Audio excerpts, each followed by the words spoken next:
was a store manager and franchise owner. What's up, guys? Chapter 2, here we are. And while my family did have their opinions on what I did for a living, my job paid rather well. I was a very different man in my past. But deciding to go the route of franchising a store was a more hands-on career path that mostly kept me in check.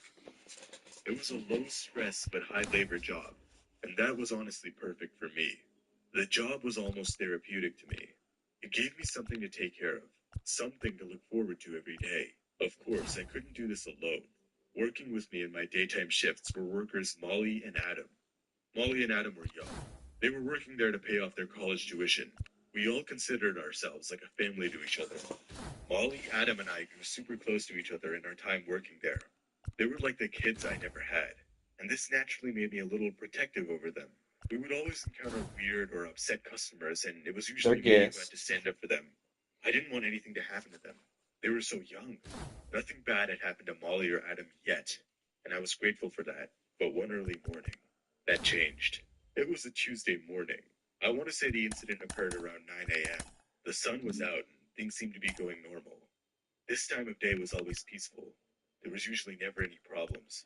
Eventually, a blue sedan pulled into the parking lot. Inside of the car was a rather average-looking middle-aged man. He stepped out of the car and started filling it with gas. While the pump was going, he then proceeded to the front of the store. As per their training, Molly and Adam greeted him. The man just nodded and started walking around the aisles. He then looped back around the store, approached Molly, and started flirting with her. Molly was visibly uncomfortable, and while I wanted to go to the back of the store and do my inventory logging, I couldn't do this. I with the man hitting on Molly like that. Adam, however, told me that he could handle the man if he started acting any weirder, and naturally, I trusted him. I reluctantly stepped into the back room and started counting down at items over there. While I was doing this, I kept looking back towards the man who was doing. It seemed like the man was looking back at me as well. This was odd for a number of reasons. Customers weren't supposed to be this close to the back of the store, and he kept awkwardly peering in through the utility room. To make things worse, every time I looked back, the man started to try and act busy. It was like he was trying to pass time or look natural for some reason. I stepped out of the room and asked the man if I could help him. He seemed to awkwardly and rudely shun me out and keep pacing around the store, pretending like he was looking for something. For some reason, I decided to ignore all these red flags and continue my work in the back. Eventually, while Molly was passing by the back room, she whispered to me that the man was making her very uncomfortable. I told her that once I finished with the shelf I was working on, I would quickly go outside and help her. I essentially told her to hang in there and wait behind Adam. It was super confusing what the man even wanted. He seemed to have stopped flirting with Molly completely. I was instead focused on trying to move her back door for some reason. As annoying as this was, I just wanted to get through my work. I had one last crate of granola bars to leave down. I didn't want this weird man to stop that. But that's when I heard a commotion coming from the main room. Shit. Excuse me, sir. You're not allowed to be back there. What are you trying to pull off? Call the police, Adam. After Molly exclaimed right after that, I quickly ran out of the store to see what was happening and saw the commotion. The man in the blue car was trying to pull something up. I saw Molly in shock and fear in the corner, and cutting with his fists up, standing right in front of her. Hey, what do you think you're doing? I asked the man. Whoa, what kind of place is this? What is he doing? What are you hiding? Get out of here. The sign clearly says employees only. You expect me to just sit here and let you get away with this? Too late to help. We were all in complete shock. Adam tried to calm the man down. Sir, we don't need to get violent, and you just calm down and we don't have to play your role for you cycles. The man snapped back at Adam. Molly started to cry. She was ready to dart out the store. The man then started reaching for his pocket. We had no idea what he was going to pull out. I tackled the man in the back of the shop and screamed at Adam and Molly to just head away and call the police. A few more minutes of us rustling in the utility room occurred. I managed to headlock the man, but he just kept hitting me off. After a few more minutes of us rustling and fighting in the back, the cops eventually got there. But sadly, they couldn't find him on the scene. We got the man's face on security camera, and his car was still on us. We had both his face and his license plate on camera. Despite all this, the police just left. They couldn't find any sign of him, and they assumed that he just ran out through one of the other back doors. As the cops left, I made sure to dump the man's body right next to the first. As I mentioned before, I was a different man in my past. This job really changed me. It seemed like the man in the blue car clearly noticed the other body I had. Normally it's pretty well hidden. Not even Ollie or Adam could find it. But I guess one of the legs must have been sticking out or something like that while I was moving stuff around. I re-looked at the security footage to make sure there was no evidence left behind. It seemed like the man wasn't reaching for a gun or a knife. He was reaching for his phone to call the police. I really didn't want it to be this way, but he knew my secret. The man was now part of my collection. Molly and Adam still have no idea what happened, and you bet I'm planning to keep it that way. They can't find out anything about my past. If they did, they'd be shattered. For now, my secret remains safe from the public eye, and I will ensure it was the day. It was a somewhat nippy autumn night, and I was about halfway into my shift. I was a young man, and I took up any job I really could at the time. In this case, it was a late shift at 7-Eleven. In the United States, 7-Elevens are open 24 hours a day and 7 days a week. This meant that someone had to take up that horrid night shift. That person was me. As much as the job messed up my sleep schedule, it did help me do my coursework during the day, and it did pay a bit better than normal shifts. I've been told that working in a convenience store is one of the most dangerous jobs in the States, and this claim was honestly understandable. Although my city is decently safe, the people who go to 7-Elevens late at night are a lot different than your normal shop. What I saw was either crazy crackheads higher than a kite, or a bunch of drunken teenagers falling all over the place trying to make another move. This was extremely annoying. My coworker Colin and I were largely responsible for kicking these people out. And while it was an inconvenience, they were not truly out of hand or unsafe. This all changed on Thursday night. My coworker Colin had some sort of family emergency to take care of, and this resulted in him having to skip a few shifts. This meant that I was in charge of handling the dreaded 8 p.m. to 4 a.m. shift completely alone. This truly annoyed me. Colin was a really chill guy. His conversations made the hours go by much faster. And without him, I'd just be alone in some dirty store in the middle of the night. Regardless, I received my orders from my manager, and I had to do what I had to do. I arrived at my shift around 5 minutes late as usual, and things were initially going like completely normal. The people that walked in consisted of the usual late-night shoppers and people in their pajamas stopping for gas last minute. It seemed like a completely normal weekday night at first. But then, a little past the midnight hour, things got really strange. It was 12:15 at night, and I was sitting in my small chair next to the counter. I had just plugged in my phone into a charger, as it was running low on battery from using it all night, and that's when I noticed a car full of people. It was a large black SUV. The windows in the back were either completely shattered or lazily replaced with cardboard and duct tape. A tall and rather large-built man stepped out in a trench-coated boots. He turned over to the front door of the store and started to calmly approach it. I just kept glancing at my phone. Most people walk in, quickly get something, and leave. There was no need for formalities at this hour. "You call this customer service?" the man said in a low, husky voice. It took me a second or two to process that. People who come in here, especially at this time, aren't exactly expecting a whole service. "Oh, sorry, sir. Is there anything I can get for you?" The man just laughed. "Okay. There's nothing you can get, but there is something new."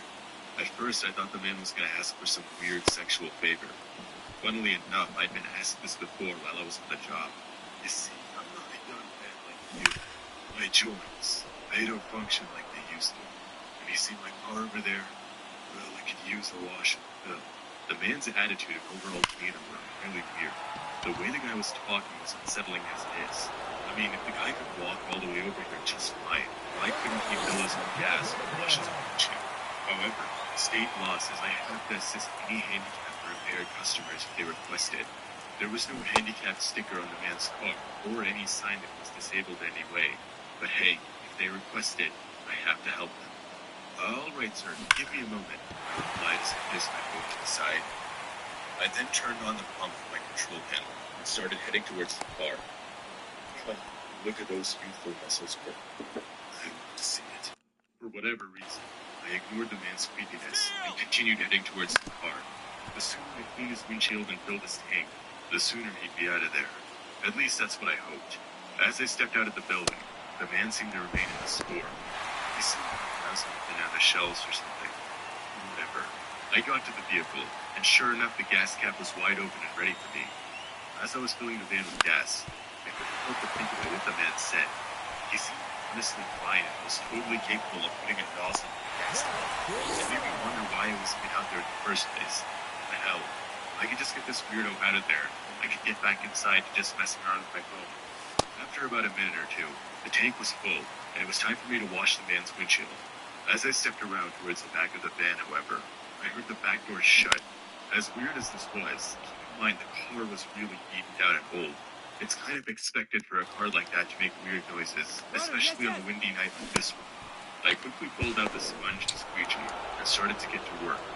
But as I was cleaning the glass, that's when I felt it. Discomfort. The odd sensation of being watched or stalked. As I turned around, I felt a hand go over my eyes, and soon I found. I barely had any time to comprehend what was even happening. One second I was cleaning glass, and the next I was being headlocked. I then heard the familiar sound of the front door to the store opening, and heavy footsteps coming my way. Too many thoughts were racing through my head at this moment, but somehow, somewhere, I mustered everything I had, and flung myself as back hard as I could. The person holding me down crashed into the gas pump and shrieked in pain. "Damn it, Cole," the tall man said. I rolled back onto my feet and sprinted as hard as I could, my breath getting heavier and heavier every large stride I made. I managed to run across into a neighborhood and dive into the bushes, slowly peeping my head out to see if they were still following me in the van. After the longest 10 or so minutes of my life, my adrenaline died down, and I finally got the courage to step out of the bush. Just as I was about to call my manager and the cops, it hit me. My phone was still in the store, charging. Thankfully, however, a close friend of mine lived in the neighborhood I ran away towards. I knocked on his door and told him everything. Naturally, we called the police. When we went back to the station after the police told us they'd arrived, my manager was already there.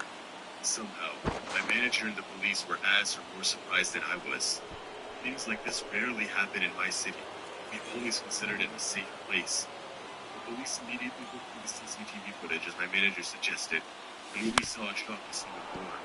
When I had stepped out to wash and fill the van, the man jumped over the counter and tried to find and disable the security cameras in their footage.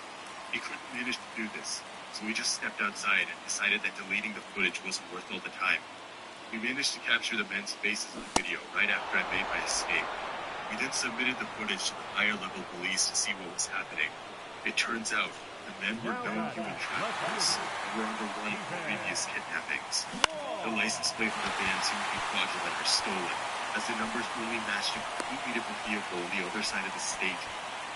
The investigators believed that the men stopped by my city on the way to somewhere else, as they figured it was a safer area and people wouldn't expect them to be there. I quit my job at 7-Eleven immediately after that. The events scarred me. Every time I stepped into another gas station, I would always get reminded of how I almost got kidnapped. Needless to say, I would never pick up a job like that again. It was a normal Saturday like any other. While most people were having fun and enjoying their weekend, I was thinking that the and let's just say when you're in a high financial situation, you don't really get a huge choice of what you can do over weekends. And while I could make a whole video on how much I hated mopping floors while my richer friends were out having fun, I wanted to get something off my chest. Something more serious, more sinister. I was working the primetime shift between 12 and 8. During this time of year, this is usually when the crowds of people get the largest. The area I live in is quite affluent. I mentioned this before, but my neighbors and my friends are quite rich. This led to a more interesting demographic with my customers. Wealthier people don't tend to shop at gas station convenience stores unless they have to. Most of them end up buying from premium grocery stores down the road. Unless it was some sort of necessity or emergency, no one really went inside. And even if they did, it was always something along the lines of a water bottle or some food or a snack for the road. The result of this was people mostly just serving themselves at the pump and me just sitting and doing nothing. As boring as this was, I honestly enjoyed just sitting and chilling out while people served themselves. This gave me the opportunity to do some schoolwork or listen to music. On weekends during this time of year, however, this dynamic changed. On weekends, there were junior soccer tournaments in local regions. These kids' league soccer competitions meant that travelers would either go into or through our town. This also meant that I had to work a little harder. People were getting more than just water. It would always be something like towels or hand sanitizers or the occasional coffee for the tired chaperone. Being fully aware it was soccer season, I really wasn't surprised at all that there were various large SUVs or minivans constantly pulling into the station. After all, youth soccer is very, very popular in the United States. But bear in mind, this was only during the rush hour. That is wild. Right before the game started or right after they ended. Nothing really in between. So when a minivan with a chaperone sticker on the side pulled in at around 3 p.m., I was obviously confused. These games usually end at around 5 p.m. That means the rush hour starts at around 5:30 when everyone's leaving. But I said, Now I gotta score 6 runs before we get recording 18 of this. US. Would it really be that uncommon for someone to just own one? And besides, a lot of things could have happened. Maybe a kid got injured and they had to leave early. Maybe they were getting gas now to avoid the rush hour later. Again, a smart choice. So I just resumed scrolling on my phone. But after several minutes, the van was still there. This is obviously not a normal amount of time for a vehicle to stop. But after the few long, awkward minutes went by, the driver stepped out. The driver was a sparkling middle-aged man. He had a somewhat and seemed overall unkept. He then tried to Got build one a run, gas. bases were He low. seemed to I'm in struggle some for a few deep minutes shit. trying to get the van to work. The pump seemed to be having problems with his credit card. This wasn't all too uncommon. Our transaction processing system likes to reject cards it thinks are fraudulent. But off late, it's been acting up and rejecting normal cards. The man walked into the store, and I greeted him like I usually do. Welcome in, sir, I told the man. Hello?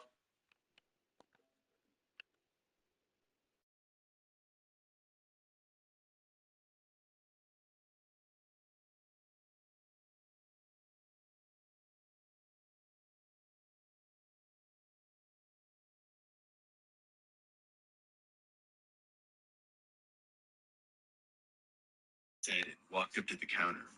As intimidating as this was, I've had my fair share of angry customers. It's something I'd been through. The damn phone. It ain't taking my card. Oh, I'm sorry, sir. Our systems are kind of weird. Would you like to pay with cash instead? Fine, let's just take this. I need to go use the bathroom. The man left me with a wad of $10 bills, and then went to use the bathroom. Clearly, the guy was having a bad day. I better get that pump rolling quick. So I opened up the terminal and tried to get things running. However, this wasn't working either. Customers could walk in and prepay a certain amount of cash at a certain point. It looked like the terminal wasn't responding itself. Something was genuinely wrong with this pump. The man was still in the bathroom, and I really wasn't in the mood to go and tell him that he had to move his vehicle. He was already cranky that his card got rejected. I didn't want to start another conflict with him. My next most logical option was to go to the pump itself and try and manually override it, and that's exactly what I did. My manager had taught me a few months ago how to put the pumps in admin mode. This would allow us to see if there was something physically wrong with it, or it was just deciding not to work. But unfortunately, there was something seriously wrong with this pump, something which I wouldn't be able to fix. This wasn't news I was excited to tell the man, but I knew I had to close this pump and eventually let him know that he'd have to move his car. But as I turned around to go inside, I heard a loud thud. I turned around and saw nothing. At first I thought it was something from my music. Keep in mind, I have one AirPod in this whole time. But that's when I heard another knock from the van. This couldn't be my music. The knocks were random, they had no beat or rhythm, and they clearly weren't any instrument I'd heard. I tried to peek in the back windows to see what was happening in there. The back windows were tinted very, very dark. I really couldn't see in there. I then took my AirPod out to get a better understanding of what was even happening, and heard a thud. This was getting weird. I just seriously was going on in that damn van. I took out my phone and turned on my flashlight, and I tried to use the flashlight to see better in through the tinted windows. Let's just say it worked. I saw horrified me. In the back of the car was children.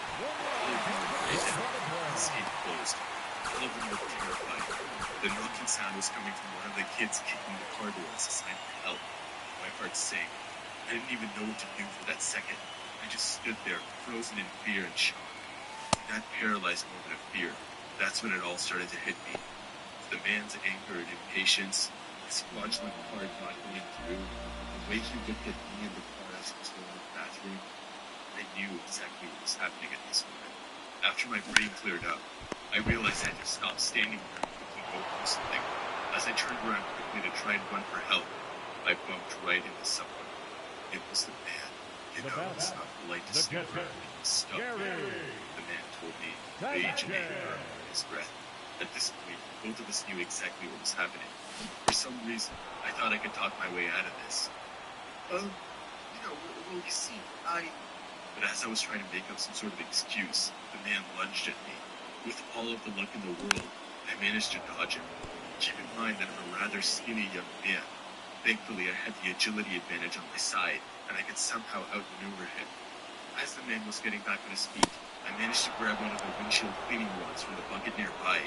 Without even thinking, I managed to smack him across the face with it as hard as I could. This seemed to knock him out cold. I then quickly smashed open the car windows using the same rod and let the kids out. All of the kids and I ran inside the store. We locked the doors and called the cops. The man was gaining consciousness by the time the cops came, but was handcuffed soon after. I told the police everything, and they instantly had a case. The man was part of a larger kidnapping ring in my state. Off late, their newest strategy was to pretend to be chaperones and kidnap kids from sports games. A lot of these sports teams have transportation services which help bring the kids in and out, and these people managed to find a way of pretending to be them. The kids were all thankfully okay, and they were instantly reunited with their parents. But obviously, this left a bad stain on the community. A lot of parents stopped using carpools for paid transportation to bring their kids in and out of the games. Some even enrolled their children permanently. I couldn't help but imagine what could have happened to those kids if that pumpkin failed, if the terminal just accepted his money and he could drive home. Needless to say, I quit 7-Eleven right after that. I was being paid to use the cash register, not deal with kidnappers. It was a cool spring evening, and I was a little more than halfway through a road trip. For a bit of context, I'm a 23-year-old man. I was starting my career as an aspiring actor and model at the time, and things were starting to pick up with my job. I was contacted by a modeling agency in Los Angeles, California, and they said they were willing to do a long-term contract with me, and essentially were ready to support me. Obviously, I was thrilled, and while this was a dream come true, there was one issue. I lived in New York, and being a 23-year-old working an almost minimum wage job, I really couldn't afford to just hop on a plane and go over to LA. So when I got the news, I did the math, and I realized that it would actually be a lot cheaper to just drive from New York to California. Now obviously, if I had the money, I would obviously choose flying 6 hours or driving 40 in my dad's old Ford. But hey, money doesn't grow on trees, and I wasn't going to reject this opportunity. So there I was, about 24 hours into the trip. I had taken a rest somewhere in Kentucky, but was still quite tired. Sleeping in your car is never fun, especially after hours and hours of driving in it. A couple more hours went by, and I caught myself in the rural part of West Texas. At this point, I noticed that the car was running a bit low on gas, and most importantly, the low air pressure light was on. My parents have had this car since I was a kid, so obviously I wasn't going to take the risk of just driving with the light on. After all, I wouldn't want to get stuck somewhere on a rural highway. The nearest gas station with an air pump was a local 7-Eleven, about 10 minutes off of my trip's path. It was late at night, 1 a.m. to be specific, but thankfully 7-Elevens are open 24/7. As much as a detour annoyed me, I didn't really have much of a choice. I was honestly lucky that there was even anything open and nearby. I drove up to the 7-Eleven and pulled my car into the nearest one. I popped open my gas cap and started filling my car. A few minutes, surely enough, it was full. But then came the next and arguably most important step, fixing that tire pressure light. While I was out of my car, I tried to look around and look at which tire was tripping off the sensor. As I was looking around, I noticed the shadow from inside the store. It moved somewhat awkwardly. It seemed like one of the store workers was peering out the window, and they backed away instantly when they saw me look over. Well, that's weird, I thought. Despite the clerk's social anxiety, I needed to get to my destination. I didn't want to spend any more time here than I had to. So I went up to the air pump, and sadly enough, the air pump wasn't self-serve. This meant I had to go inside and talk to that nervous employee for help. Damn it. I walked in the door and looked around. I didn't see any employees whatsoever. The store was bare, almost like it was up and running and suddenly abandoned. All of the lights were on, the equipment was functioning. The refrigerator was AC, ironically made the silence even creepier. I figured that employee from before was somewhere in the back of his break, so I tried to get his attention. Hello? Excuse me. There was a long and awkward pause, followed by a set of steps coming in from the back. Hello? Is anyone there? I asked once again. Another long and awkward pause followed, and then eerie sounds of manic laughter. Excuse me, is this a joke? I asked, irritated from the antics. What's going on? I was slowly and my kid. Be shy, the man said, trying to lure me over to the back. Don't get me wrong. I thought I was going to I jump was down. beyond creeped out and confused at this point. I just wanted him to hit the damn power switch to the pump. I reluctantly walked over to the back to check what was happening. I figured if I just played into this guy's weird game, he'd just listen to me or leave me alone. So naturally, reluctantly walked over to the back. There was nothing behind the counter, but there seemed to be a constant giggling from a door that said employees only. My back was tense. Pretty much every urge in my body told me not to open the door, but mistakenly, I did. When I opened that door, I saw something I'd never forget for the rest of my life. In the room, there was a 7-Eleven employee, still in his vested uniform, mutilated on the ground. Behind the employee was a man giggling from before, still chuckling. He was barefoot, sickly looking, and had tattered, bloody clothing. He then looked at me with manic eyes and started laughing even harder. My feet were frozen, almost like they were cemented in the ground. But then, the man's laughter turned into full-on screaming, and he started crawling towards me. I quickly slammed the door and darted towards my car, but as I was running, I felt something tug my ankle and trip me from behind. Now don't leave so early, the man said, trying to drag me back. I kicked the man in the face as hard as I could and ran out. I quickly got into my car, locked the doors, and started the engine. As soon as I pulled out of the spot, the crazy man jumped on my hood and started screaming at me to stop the car. I didn't know what else to do, so I just floored it. That seemed to throw the man off. I kept driving and never looked back, sweating and panting the whole time. I'm going to have to redo this. Eventually, the tire that was low on air got me, and I had to pull over to another town. I immediately called the local law enforcement and told them everything that happened. When they showed up to the scene, they did not find a single thing. Aside from the dead 7-Eleven worker and raided store with broken glass and clipboard shelves, police couldn't find anything that could lead them to the man. The police could obviously identify I know the next time we employee, pay a little bit but more had no attention to idea the who the pictures. laughing man was or where he could be. The man was a ghost. I've never told anyone the story, at least not until now, and that's probably for good reasons. I currently live in LA, and while I am still pursuing my career in entertainment, I still sometimes think about where that man could With what? I live in a place called Dark Hollow, about 20 minutes outside of He's Pittsburgh. out of energy, It's a really nice neighborhood. Really so his leafy and pictures green shouldn't be with that some great. really nice old houses. And I won't deny that I've been immensely privileged to have grown up there. But at the same time, there's a huge downside to living there too. And that came in the form of the Ward family. The Wards were an absolute nightmare to live near to, and they made pretty much every other family's lives unbearable at some point for a variety of different reasons. Individually, they were bad enough, but collectively, they were like a horror movie level of nightmarish. I wouldn't be surprised if there was some budding horror filmmaker who writes or directs the next Hereditary, and it all comes out that it was inspired by the Wards.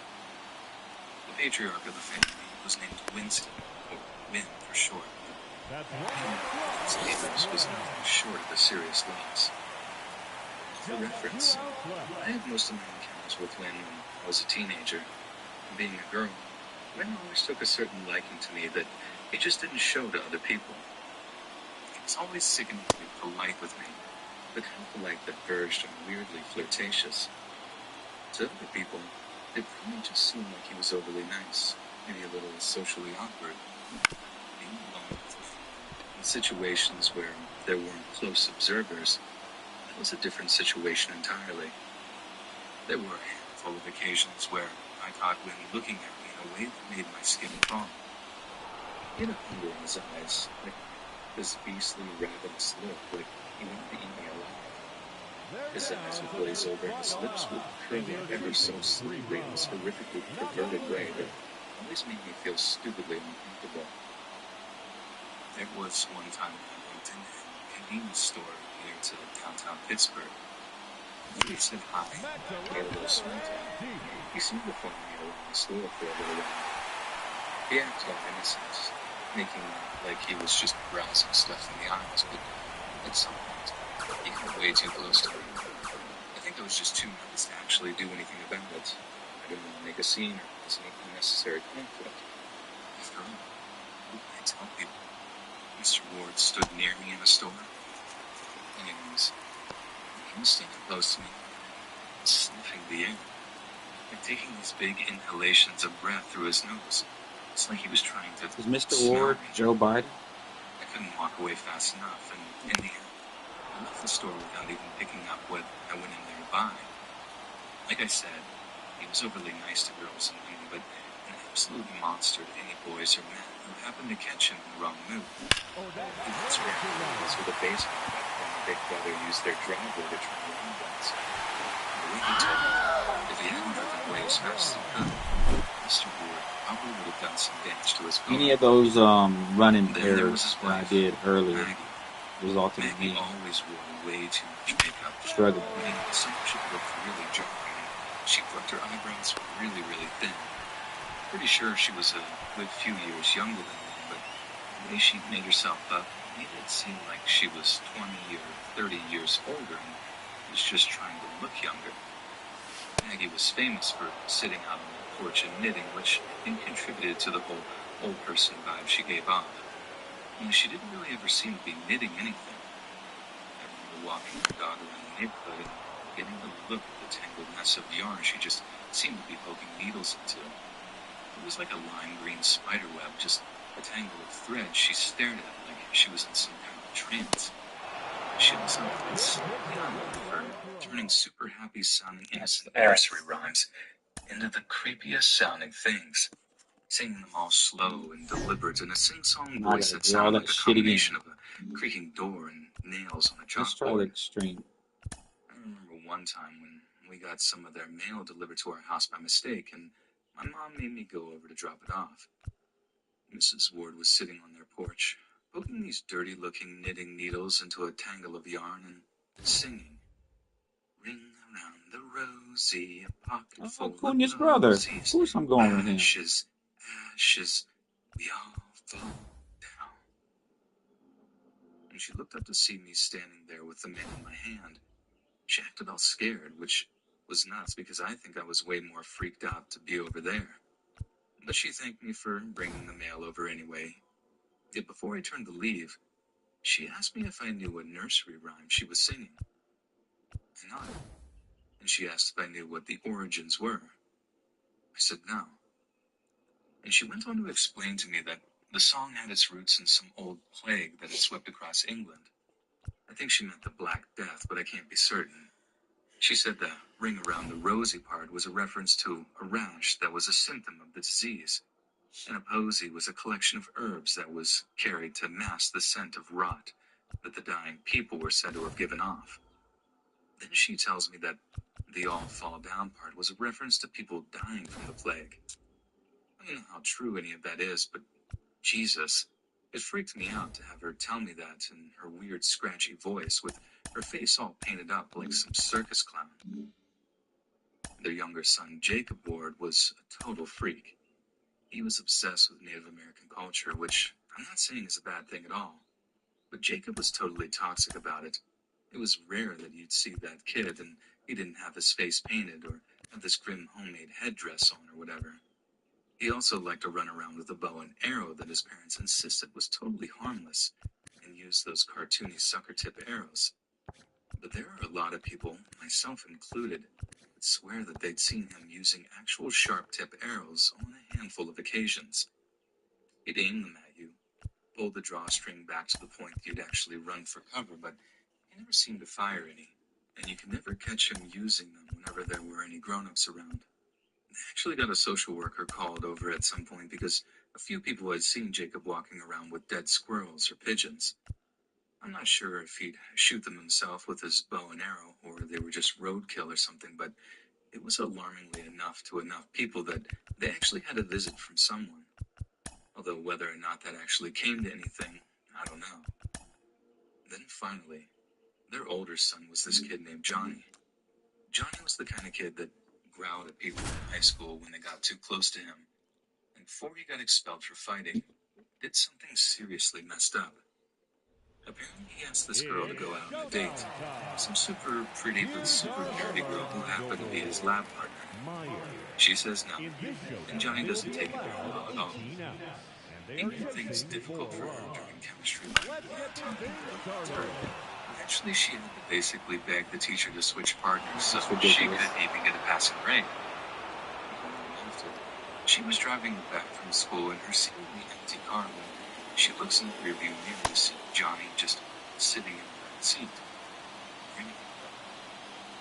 He'd apparently broken into her car and hit her foot well in her back seat under some blankets or something. At least that's what we all figured it out. She was so scared she flashed her car and had to spend a week in the hospital. Oh, Johnny got a visit from the cops, warning to stay away from her. Somehow it was all just blamed on teenage hijinks. I think maybe because the girl's family were too scared of the words to press charges on her. I'm sure there's more to that story, but that's all I know of that. When the for sale sign finally showed up in the Ward's house, I think Paul was about ready to throw a big party to celebrate them leaving. And after they did, it became something of an urban legend. I don't know why Basically a it's campfire tale that only a handful of people really knew was actually true, and something related to scare people. But I still think it's important that there wasn't a bigger drama involved in the Jacob shooting someone with an actual arrow. And Johnny basically almost killed his lab partner in a car crash, but somehow they never actually went through with seriously hurting him. Who knows? Maybe a couple more years and there would have been a fatality. Who knows what they've been up to, wherever they went to. Maybe it's only a matter of time before they seriously hurt someone.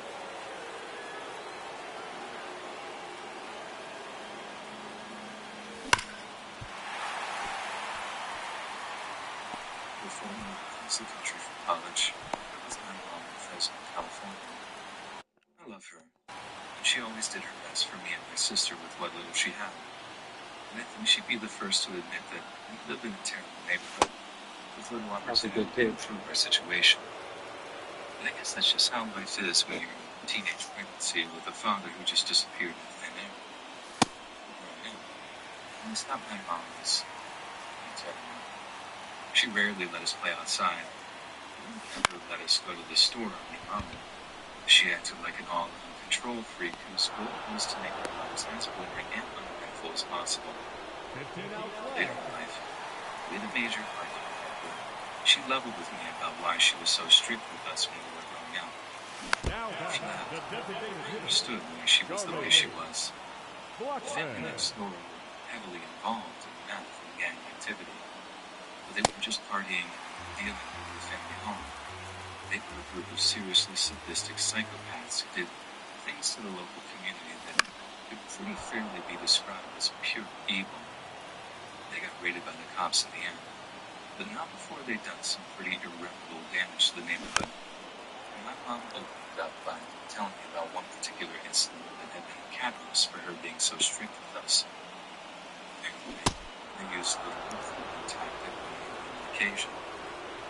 Inviting a young girl over to party before forcing her to smoke meth. They'd keep her for days, just feeding her meth, loaning partygoers. That's the least obscene way I can phrase it, but you get the idea. Then they'd threaten to tell her parents or tell the call the cops. Swinging stupid bitches. You gotta stop doing that. Friends and siblings, etc.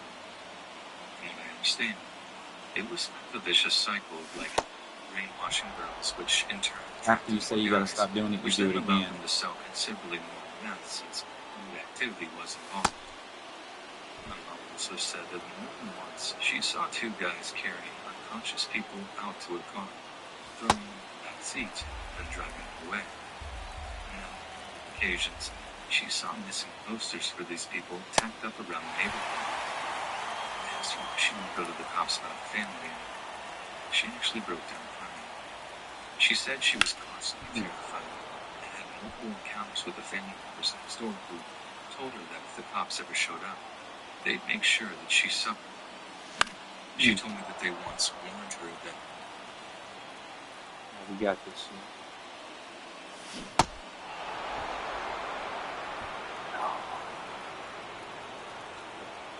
See how fast this dude is. He's my catcher.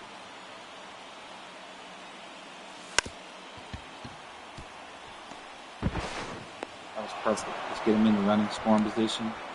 Now we're just a base hit away from making this happen.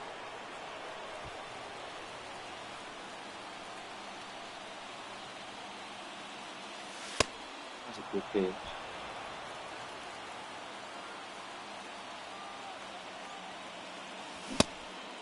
I didn't swing that. Oh, come on.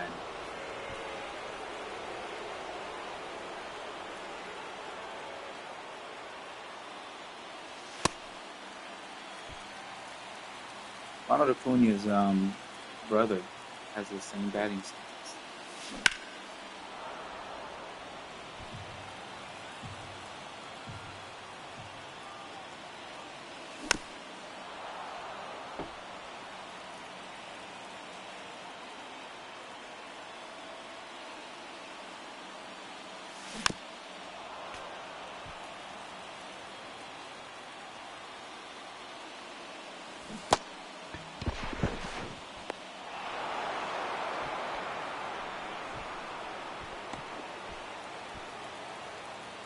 Come on, Alex. I got you, Marte, and that can make this happen. There we go. Don't force it. Don't force it. How fast are you? My favorite piece.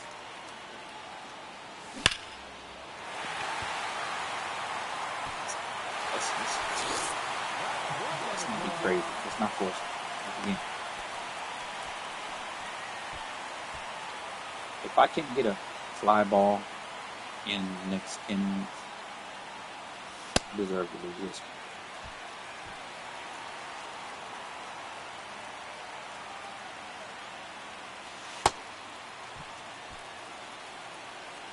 It's not going to pitch me.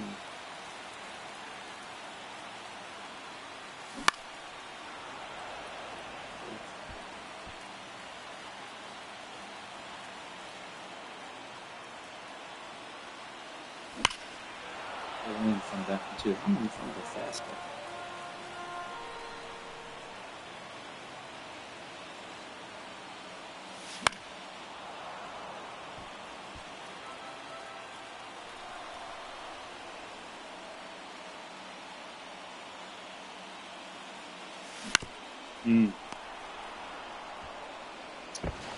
Probably could have scored there.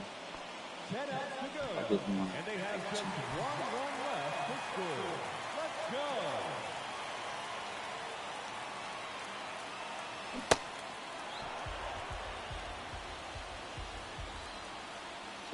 Still got good energy, his confidence. And his confidence shouldn't be down. I'm letting pitches right down the middle go. And swinging pitches like that. You know what? And they have just one run left to score. Cheer 'em up, folks.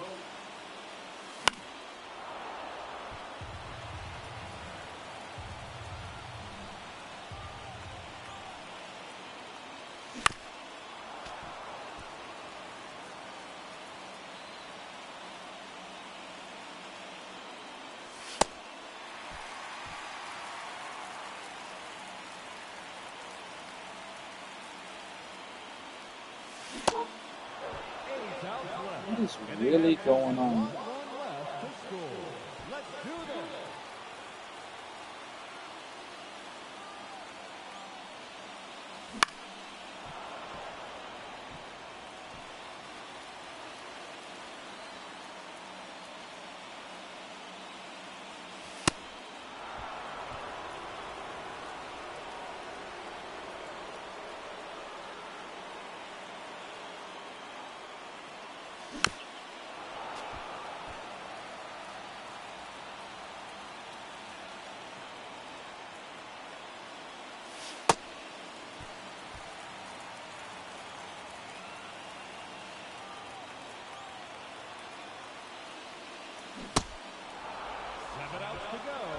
go. Just 1 run left to score. Let's go.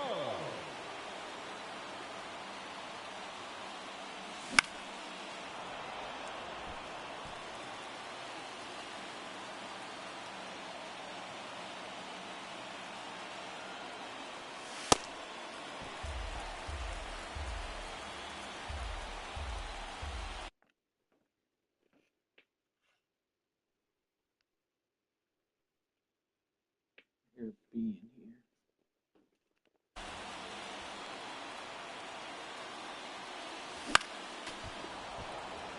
So it's all my fouling pitches off that I'm swing timing is good. There we go. Switch.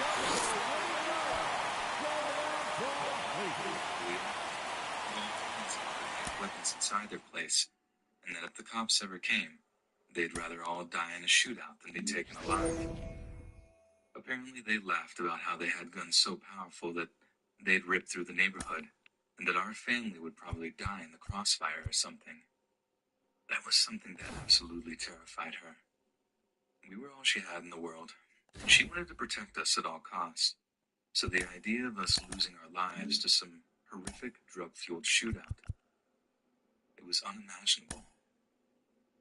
My mom was a quarter Mexican too, and she knew a few things about something called Santa Muerte, a kind of pagan figure that some Mexican people worship as like a personification of death.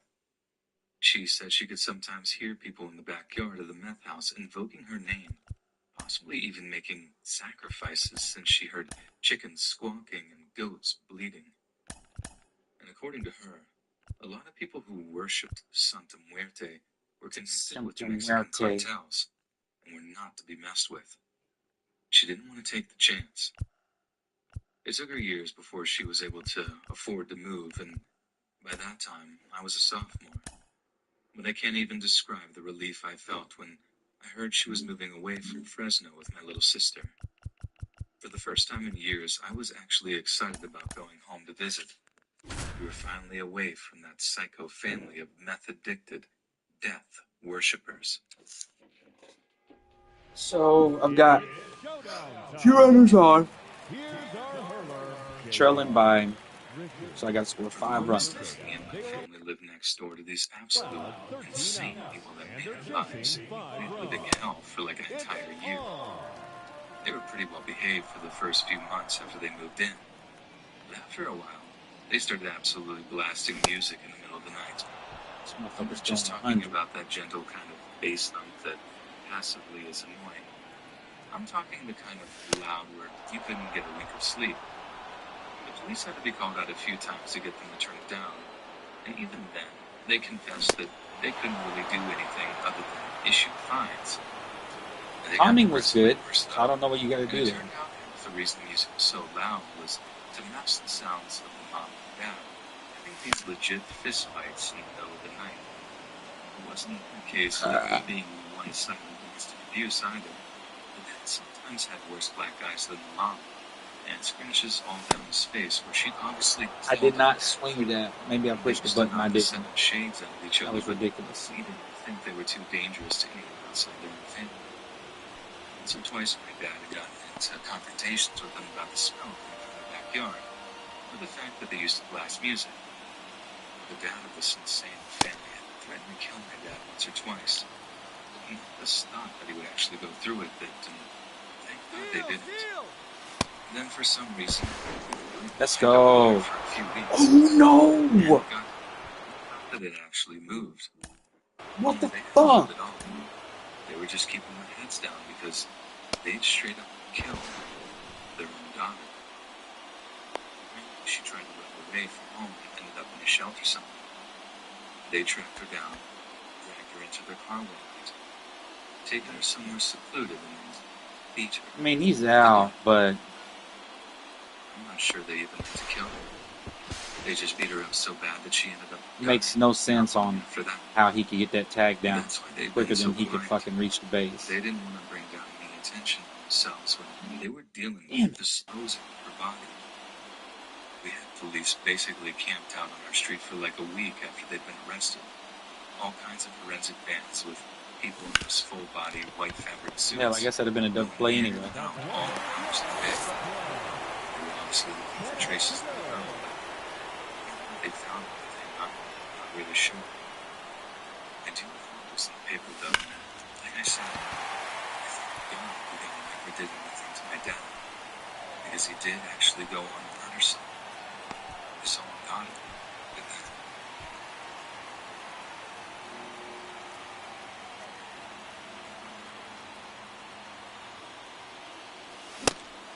I feel like every neighborhood has a family of absolute psychos. Almost everyone I've spoken to about this sort of thing seems to bring the wall of absolute wrongness, be it from their childhoods or from their lives. And if there's one thing I've learned from their collective memories and stories, it's that whenever there's a family like that around, it's not a matter of time before something comes to a head. Something finally boils over. That's exactly what happened with this insane family that lived in my neighborhood when I was a kid. Only the thing is, most of the people I've spoken to said the breaking point came as a family argument or confrontation with neighbors spilled out into the streets outside. Police were called, arrests were made, usually a for sale sign or two went up in the aftermath. But I almost wish my story was that simple, or ended that relatively amicably. Because what happened in my case is something that haunts me to this day. Its possibilities and ramifications that I find genuinely terrifying. Carlos Stanton's ass. I grew up in the 70s, Britain, in a pretty small town, a place called Wiltshire. We were quite a small community. Everyone knew everyone, and consequently, everyone knew everyone's business too. There was this one boy, Lewis, and he was the only child of a prestige family. A very peculiar family, if ever there was one. That's not the reason I never forget it. Now There was back such family the first peculiar baseman. by name, Today, peculiar by nature too. Rafaela. Peculiar seems entirely the wrong word to use. Peculiar makes you think it's something quaint and appropriate, but there was nothing adorable about the Pretty much prestige gave up on this one. I want They were to just restart weird, and kick over again. scarily weird too, and mean. One of the earliest memories of Lewis is during assembly in primary school. It's about 8 in the morning, and all the kids in school You are see, he's standing getting before strikes up there. and it's deadly quiet apart from our headmaster making announcements and soft sobs of young Lewis. And I'm swinging stupid shit down there. It's very frustrating.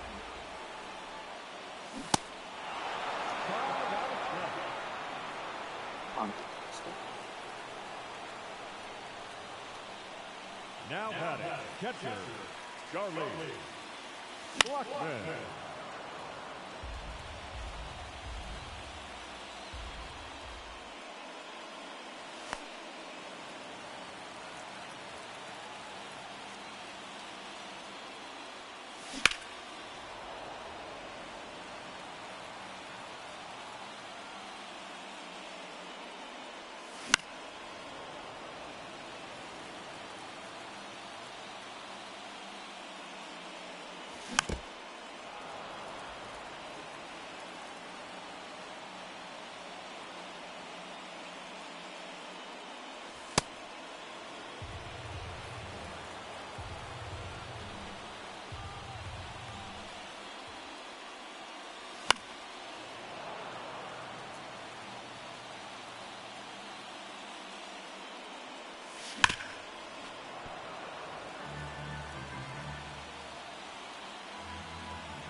The batter number 13, shortstop, Luis Angel Aguilar.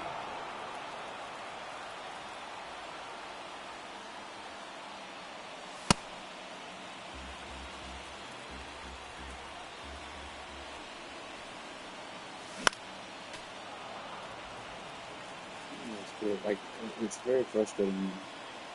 The swing time is good. And it's still a foul ball. Like, makes no sense.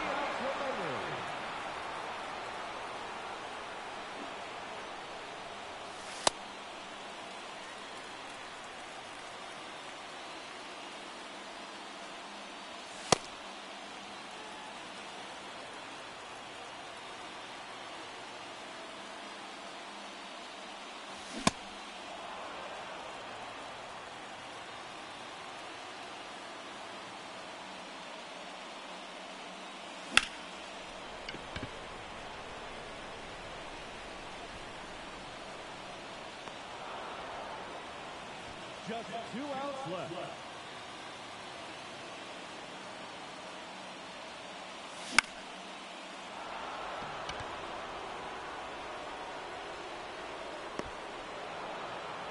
They're down to their final out, and they're chasing 3 runs. Not looking great.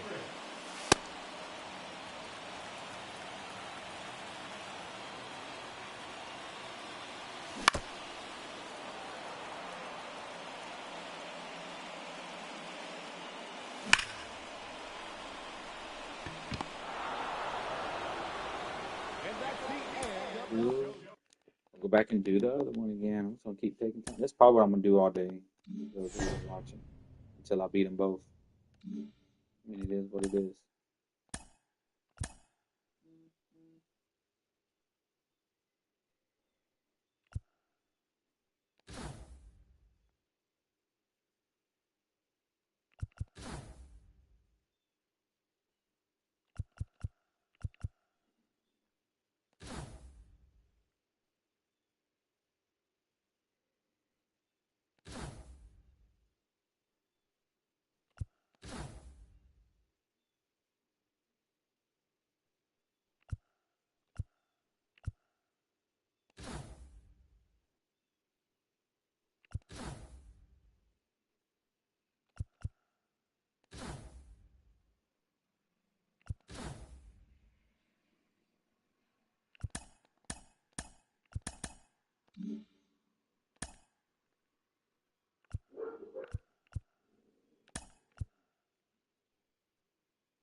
Crying for the whole of the assembly. They didn't just remain this quiet and weeping either. His tears built in pitch and intensity until he was wailing so loud that a teacher had to remove him altogether. I remember feeling something. As time went on, it was just something you sort of got used to. They were the weird family in town. As soon as they didn't get into any serious confrontations outside of their own family unit, people just sort of let them be. The next serious incident I remember was years later in secondary school, when the schoolyard suddenly became abuzz with people gossiping over something. People were crowding around the school gates, looking at something, some of them laughing, some of them just gawping at the sight of a lad dressed entirely in a school uniform except for one crucial piece of it, his trousers. And it turned out to be Lewis. From what I heard, he had been basically pushed out of the car by who he assumed to be his dad, and rumors went flying around that Lewis hadn't quite been ready to leave the house, and his dad was ready to take him to school that morning. Instead of waiting for him to put his school trousers on, Lewis's dad had just dragged him. I'm at it again today.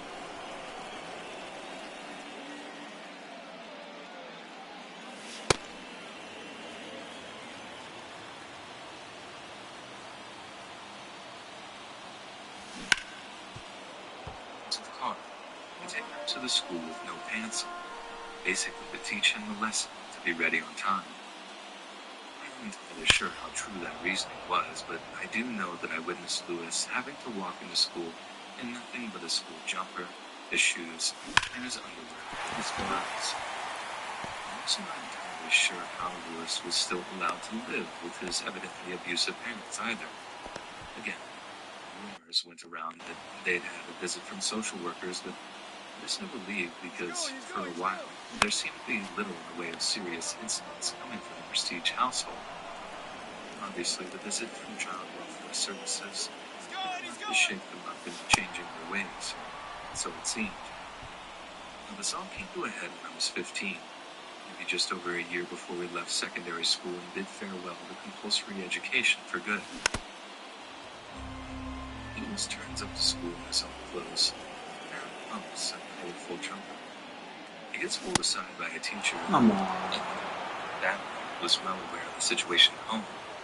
Lewis says something quietly to me before the pair of them disappeared to the building which housed the main office. The next thing I know is that, apart from the shoes he was wearing, Lewis has an entirely new school uniform. New blazer, new tie, new jumper, everything. And from that day on, he seemed like almost an entirely new person. He didn't get dropped off at school by his parents anymore. He seemed more confident and open, more talkative with the other kids. He even started playing football with us at lunchtimes. Something he Get never down. done Let's before. go. We actually got quite pally with him for a while, and on more than one occasion he invited us back home with him to play. We politely declined, of course, thinking of some made-up excuse not to have to go around the Prestige House, but still, it seemed to be making a vast improvement. Emphasis on seemed, because after a long bank holiday weekend, Lewis failed to turn up to school at all. This didn't have anyone talking about it too much. Kids were routinely off, the odd 1 or 2 days with illness, but Lewis went an entire week without showing up for school, and that really did get us talking. Right. I don't know if it was because I was so young and naive, or I just didn't connect the dots. I didn't think that there was any link between all the police activity around our town and Lewis not being in school. Saturday afternoon, my mom and dad called me into the kitchen and asked me if I'd been around to Lewis's house at all recently.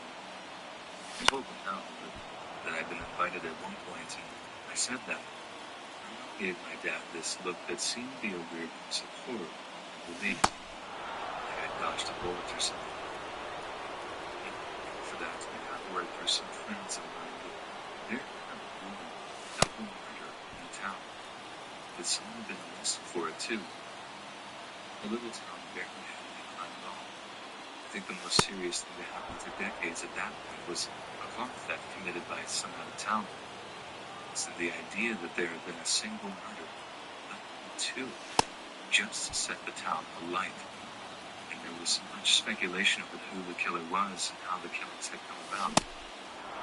Looking back now, I can see why the adults might want to shield us from the whole thing. It was only a few years later that I actually realized why the police had made such an effort to keep the identity of the murderer secret. It's like that when a murderer is under the age of 18. In our life, their identity is kept secret for as long as is able. And it's only possible with the media because it didn't take long for the residents of our town figured out what had happened. It was bound to trickle down to us sooner or later. The reason Lewis's parents didn't seem to be around him, the reason he was so happy and confident and carefree, was because he had killed them. He'd finally rid himself of the people that made his life torture. I get that.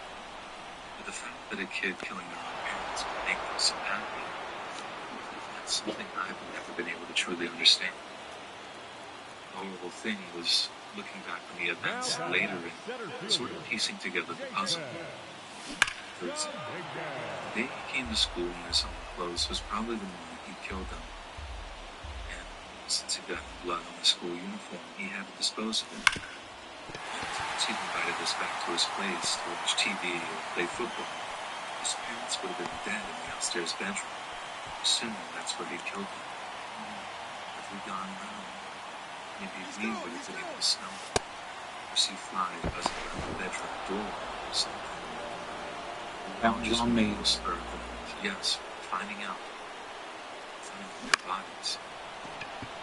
Maybe if that was the case, then Lewis would have killed us, too.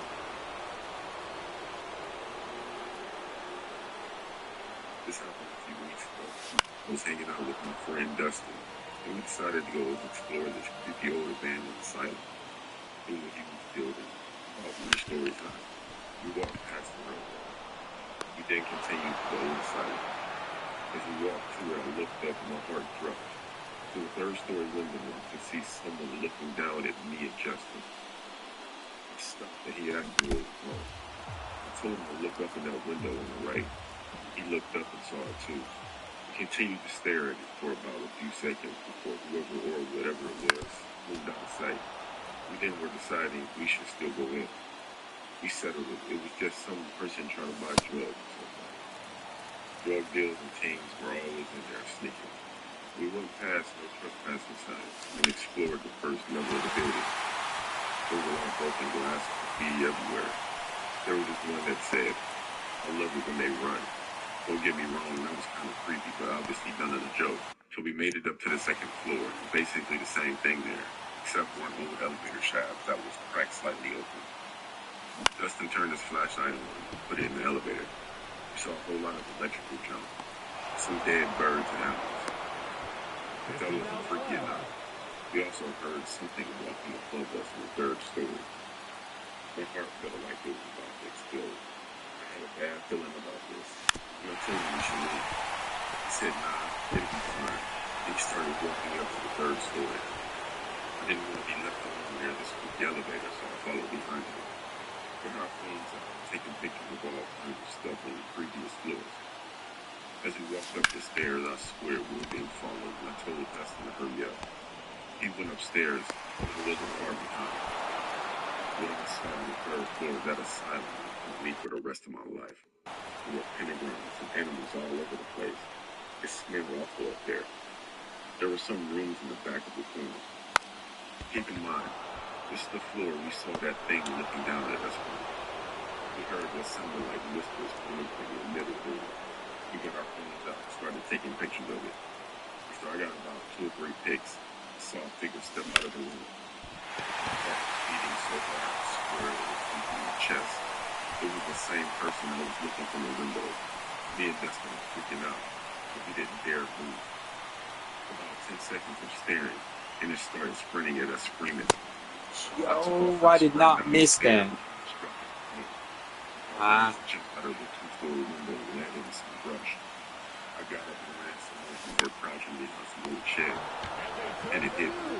Dustin was still in there. He was. I ran downstairs. I texted him and asked him where he was, but it didn't reply. I sat crouched behind that shed for about 3 minutes before I saw Justin sprinting out of that house. He jumped from behind the shed on his hand. He saw me and screamed. He looked behind me. Then I looked at him. We were being chased by 2 people. I took off down the road, heading for the railroad. Justin followed me. We didn't stop until we made it to the track. We jumped in a ditch beside the railroad and looked up to see the 2 people screaming at the door of the asylum. They were watching us, but then turned and walked back inside. We ran up to the local apartment place and sat down at a booth. Out of breath, we ordered some Sprite and fries. While waiting for food, I asked him what happened after I ran. He said the guy chased him. Then he ran down the stairs and saw me jump out of the window. And he ran to the elevator, where he found a small I'm not gonna give them any free outs. You've already did enough of He that. said after he sat there for a bit, the guy came down the stairs with another person. They were watching to see where we went. Then his phone went off until I texted him. He said to look his direction and saw him. They didn't chase him down the stairs for the floor. We left him inside. Alright, so I just need 1 base hit and run him over the third and get him in like that. I don't know what they were doing in that building, but needless to say, I don't think me or Dustin were ever go back there. This all happened 15 years ago. I was about 19 years old when I was offered a job by my cousin to work for That's his down. glass business. They installed giant glass windows into tall buildings and skyscrapers. Not that it's too relevant to the story, but I thought it was worth mentioning. The catch to the job was that I had to temporarily move to Destin, Florida from Tampa. My cousin lived in Russellville, Alabama, and I really wanted to go visit the family there and live with them together to go back down to Destin. Now, this was my first long distance So, road can you trip get on? and my very first trip away from my immediate family. Back then, I was driving a green Mercury Sabre. I was barely capable of getting groceries back home, but in my invincible youth, I didn't really care about that. I was just so pumped to be spreading my wings and getting out into the real world that the risks didn't really concern me. My mom and dad would try to give me a corner at the Run, you slow. knowing the trip could have its pitfalls. But I mean, it wasn't like the trip was going to last days. It's not a joke And here. also, fast food exists. We are So I running wasn't from really this stressing dude. out about that. I mean, I'm not stupid. I packed for the trip, and I'm going to be staying there for a few months in Destin. They were really adamant on me bringing food, water, emergency supplies, etc. I declined because it wasn't the 1930s, and of course there's gas stations at every exit, and I had a razor flip phone. I just got picked off. Oh my god.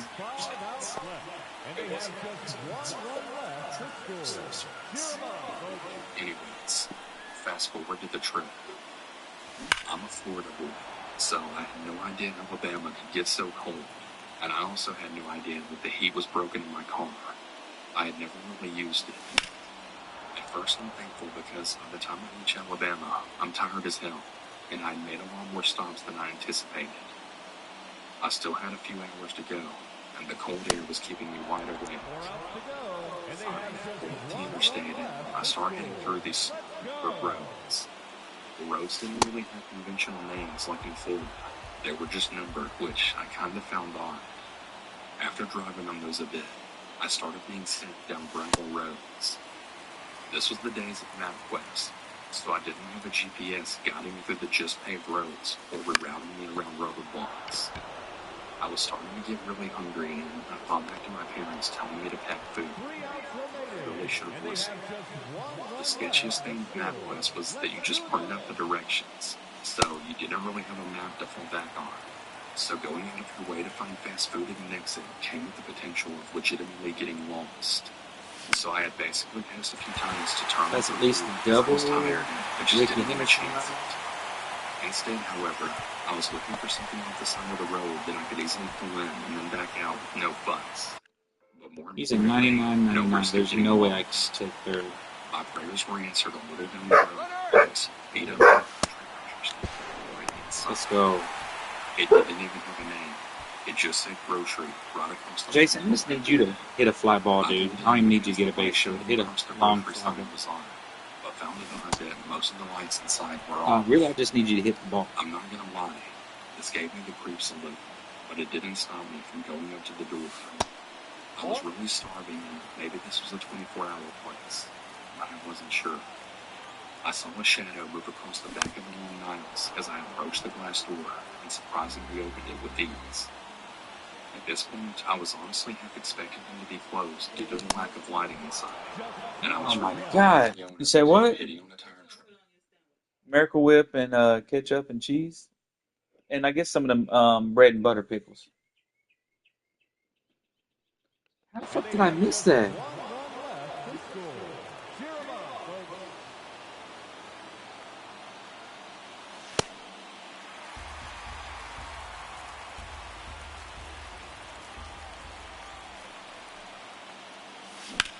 Here we go. Let's ball one. He didn't even need to go home run.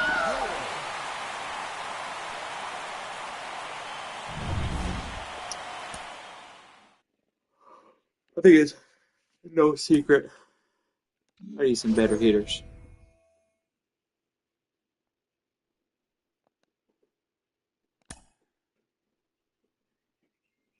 You know what? Let's try Tim Salmon. You know, I don't need another right-handed batter.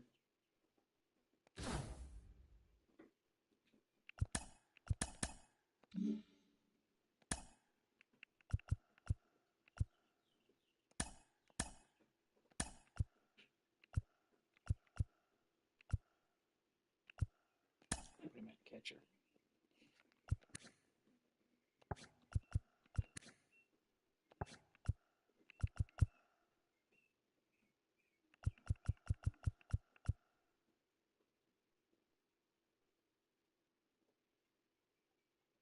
No, I do want to change this up a little bit. Now let's leave Jason there just to be safe.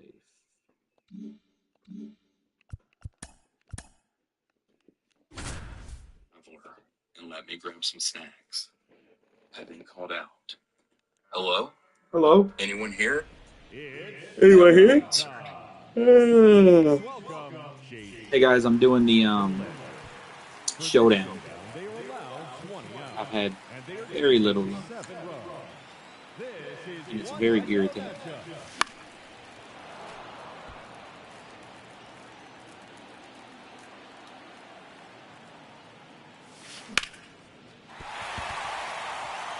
One at a time, one at a time. Let's not do nothing. Base to base.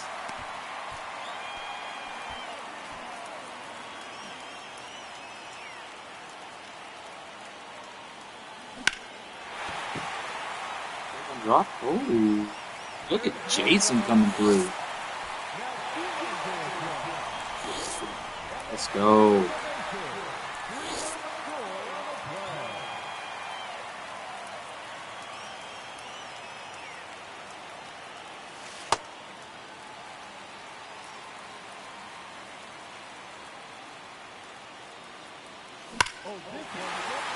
Josh Bell's turned into my Patel Marte.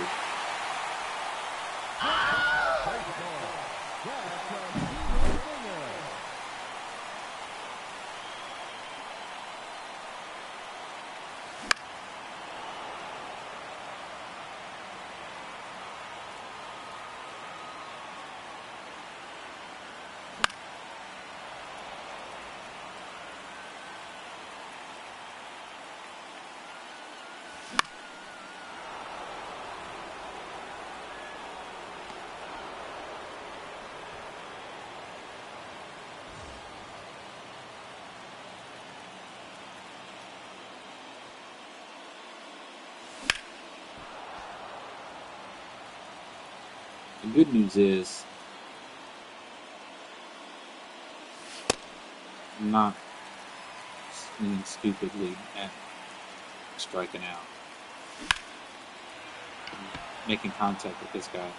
So if I can get a base hit, I would be able to move him over.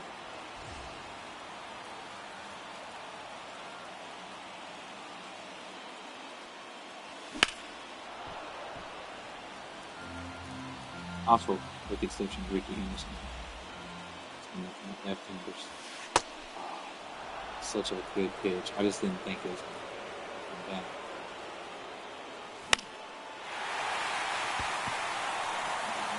Let's go.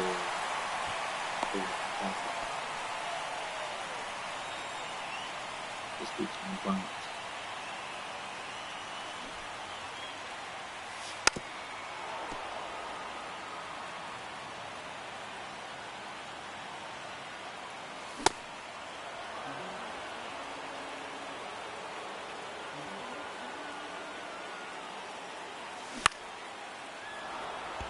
Go back right.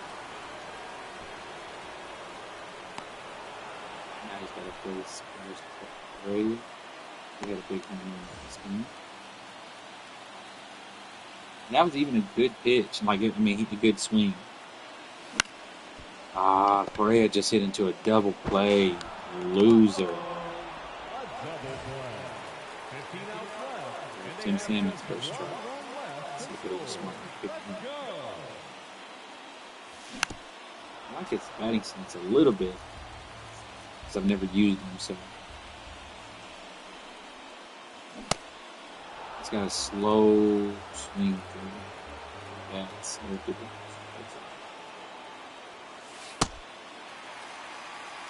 With Ricky on deck.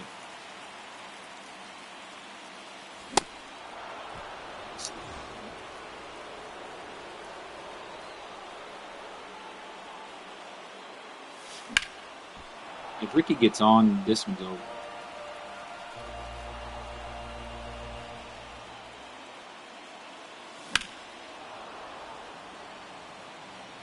This kid's juiced up.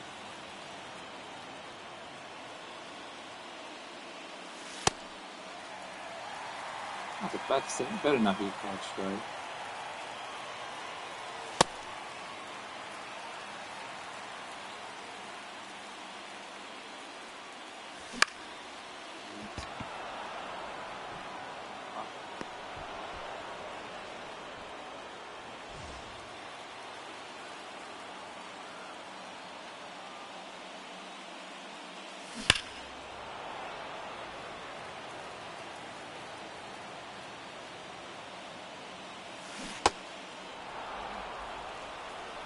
Too antsy. I just need to swing with the legs. Swing stupid shit.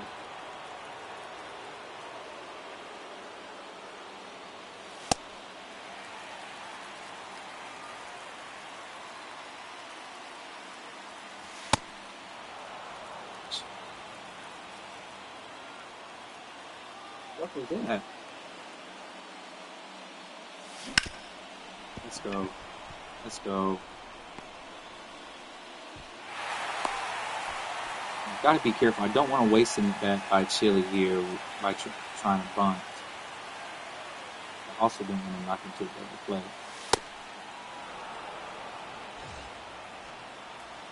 I can get a bit regretted it. I mean, if I do, it's good.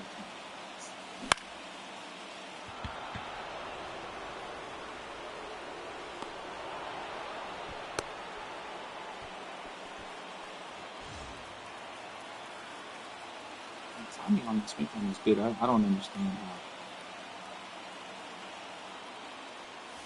how all that works over there.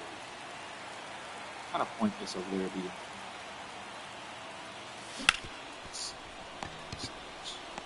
I didn't know that was going to happen. And they have just one run left to score. Let's do this.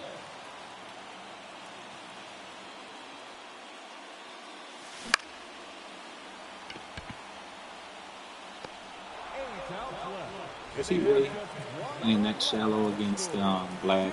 This is crazy.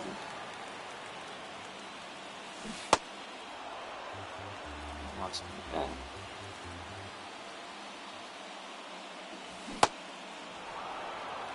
Or that.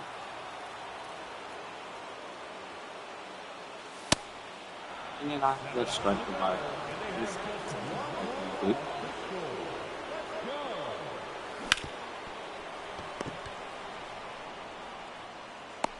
6 outs remaining, and they have just one run left. This is just ridiculous. This.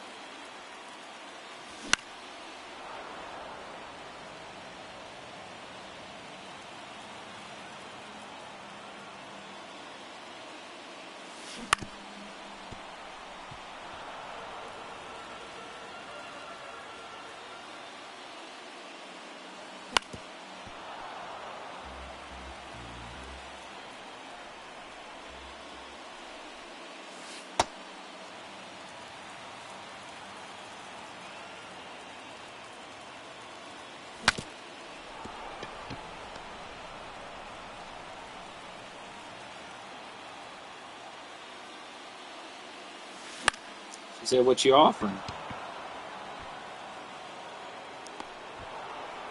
She's, 5 outs left, and they have just one run left to score. Cheer them up, folks.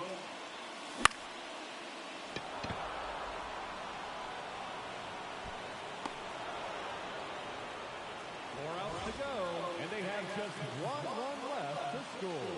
Let's go.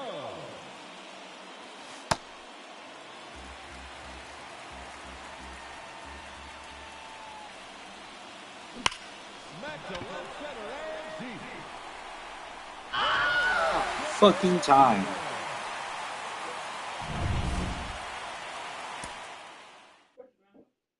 That's probably be okay.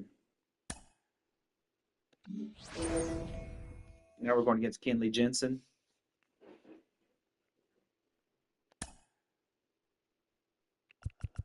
I'm like, man, is Drew Jones not the same one that was drafted by the Braves many years ago? Right there. Oh, this is sloppy.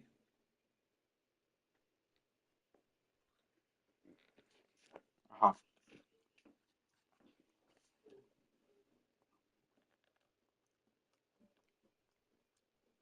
right, Pete.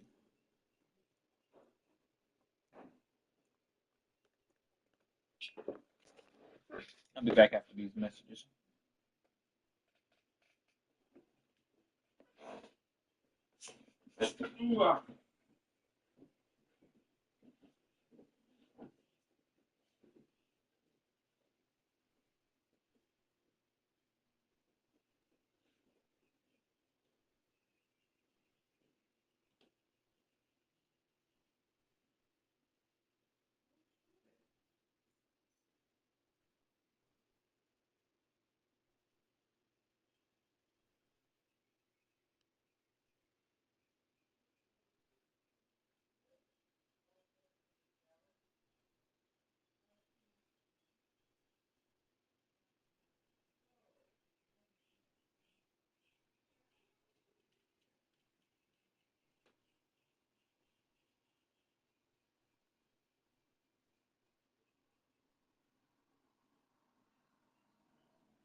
Not to be rude, Harmony.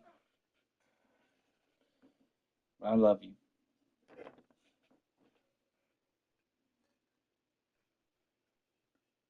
All right, I'm back. This is the son of Andrew Jones.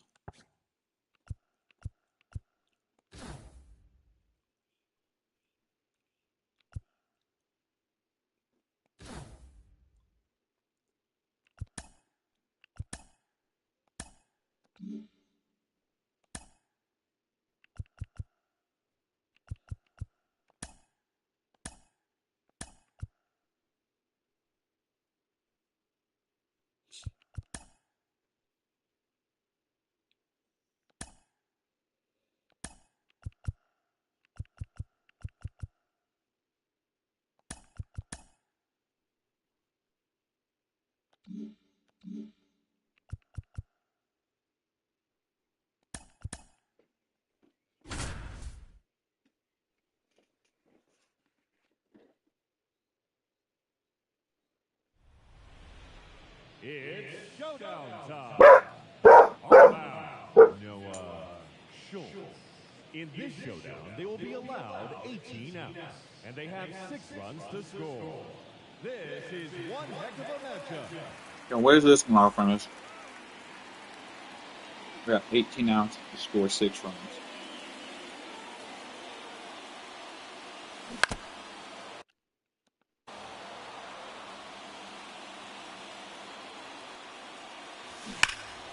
You're way in front of us. I then said something along the lines of, I saw you not pulled up, and I was hoping you're still open. Again, no answer. Now, this was really naive of me, but I assumed that maybe the owner was just an order or something. Maybe he couldn't hear me, or that maybe he was deaf. So I went further back into the store. And honestly, didn't really smell great inside there. And I hoped they at least had some chips or something. At least those are sealed. Suddenly, a man emerged from the back. Oh, I'm so sorry. We were just about to close. How can I help you? He asked with a smile. He clearly made me jump out of my skin at first, but he seemed friendly enough. Not the old man I was picturing before, but actually a much younger guy, maybe in his 30s. Yeah, just came in from Florida. It's been a long drive. I was kind of hoping you guys had something to eat for the trip. Oh, yeah? What are you looking for exactly? He said without taking his eyes off me. The guy had a really weird unblinking stare that just really put me on edge. But what made me the most uncomfortable was his smile. His smile was big, but his eyes never moved.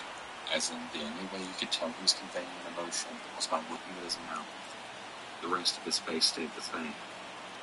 Most people, you could tell they're smiling even if their mouth was covered, because you smile with your whole face. But not this guy. Yeah, I just wanted some chips, maybe a Coke. Do you have any Doritos? Of course, he said, walking past me. He walked into behind me before turning and smiling. I don't want anyone else walking in. He chuckled. The was really creepy, but I just shrugged it off because the reasoning was pretty sound, even though it felt off. Follow me, the guy said as he walked towards the back of the store. I was young, but I really should have been smart enough to know that the store owners generally don't give customers to work the store. But I lived a pretty sheltered life. I could feel that something was off, but I didn't want to offend them by asking questions like, what's that smell? And other things. We get to the back of the store where those plastic flaps hang that separate the customer side and the back end. On the main stick seen through, parting through the plastic, then saying, right this way. Now alarm bells are starting to go off in my head, especially as he starts looking around and past me like someone who's selling drugs and trying to watch out for the police. Back there? I ask and start to back up a little. That's where they notice chips right beside me. The guy pours me some chips and says, yeah, back here. We got all our good stuff in the back. You can come take your pick. By this time, I found the source of the buzzing. Flies are flying over the meat section, and the dim light that's reflecting off the packaging lets me know that it's been sitting there a while. I'll just take this if that's all right.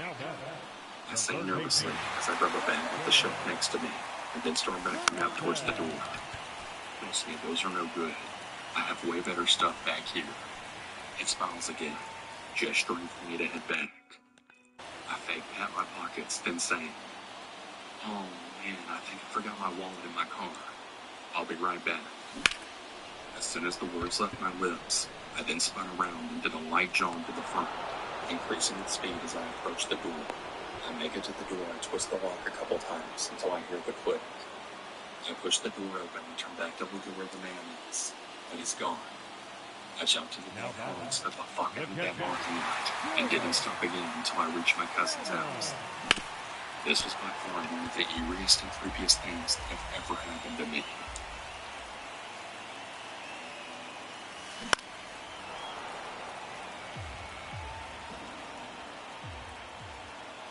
This happened when I was 7 years old with my twin sister and mother. We had just entered our local grocery store at Surefire when a man no more than 10 feet in front of us glanced over and immediately whipped his head down towards us. Now, as a quick side note, my twin at that age were always dressed in matching dresses, and he had long blonde hair that had always had his looks and balls of affection. But this was different. He was a bulging, large man of Mid-Eastern descent, and had stopped what he was doing to fully look at us up and down.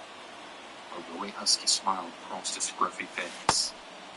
My mother had reminded us, as she was no stranger to creepy men herself. I immediately grumbled in my twin face how creepy it was to know one was looking at us. So as we turned left to start going through the aisles, Cass and I turned and we saw the man walking toward us with his shopping cart. When we first met him, he immediately turned his attention to a table with baked goods on it, which kind of stood out to Cass and I more than he had just kept walking normally. So my mother was obviously shopping, and Cass and I just keep glancing back, and we keep catching the man at the end of every aisle that we enter, just staring with no expression on his face, and even from a slight distance, he was seemingly breathing like really weird. I was waiting for that attitude to remain empty, except for the baked goods that he grabbed when we had first looked back at him. We tell our mother, but she just rolls her eyes at us and tells us that he probably thinks we're following him because we keep looking at him. The man disappears as we hit the last of the aisles, and Cass and I are already on a completely different topic by now, when we're heading for the registers, having almost completely forgotten about him within minutes. We're about to make it to the register when my sister asks my mom for a candy bar, and I quickly join, to which she then angrily replies that we don't have the money for it. We're both pouting at this point, and she threatens to leave us as she begins putting things in the conveyor belt. But then Cass and I watch my mother turn to faces again, when her expression completely changes and her eyes shift behind us. It's the man. He's sweating profusely at this point, and he's literally less than like a foot behind us. Stay fair, stay fair, stay fair, stay fair. The man laughs awkwardly, then apologizes, saying, "Sorry, man. I didn't mean to scare you girls. You're all just beautiful. These girls, are they yours?" My mother kind of scoffs to this, and then goes, "Yeah, they're mine." And he does that same awkward laugh again, then saying, "I couldn't help but notice that you don't have the money to get them what they want. How old are they? And you as well. I can help you. I have lots of money. Money's no problem for me." My mother's face then furrows in confusion and annoyance, then snapping, excuse me." Like clockwork, he laughs again like it's something Swinging joke, stupid then bitches. says, I'm curious, how much? My mother stares at him blankly for a moment, and he continues, How much for the girls? I'd like both of them, but if you can only part with one, I can still make that work. I'll give you the money. Name your price, and I can give them anything they want. Any candy they want. He grins yet again and wipes his brow, looking down at us. My mother doesn't respond to him, just looks at us and growls, "Here, now." So we do as we were told, which was fine by us because we didn't want to be anywhere near this creepy man. The cashier was a teenage girl no older than 17, and she was just completely wide-eyed watching this conversation occur as she solemnly continues to scan her groceries. Once we were next to my mother, she growls at the man. If you so much as lay one fucking finger on my kids, I'll break it off and shove it down your throat. Which were some pretty big words coming from my 4'11" mother. But the man's face darkens, and without even purchasing anything, he walks around the cash register and exits, but he doesn't get forward. The entire front of the store is glass, so moments later we watch as he presses his face against the glass, trying to see in. This is bullshit. In a sweaty face with Bob. Now, at this point, the cashiers are running the whole job, and both boys. My mother really makes sure that that's not necessary, and she's asked the manager to walk us out to her car. We see no sign of the man as we unload our groceries and hop into the car. My mother quickly drives us home as we sit in the car for a few minutes, scanning for any signs that he might be waiting in a car or something. We eventually made it home safely, and nothing ever came of it. I don't know what happened to the man. I truly hope he never convinced anyone to give him their kid. That's absolutely horrific to think about.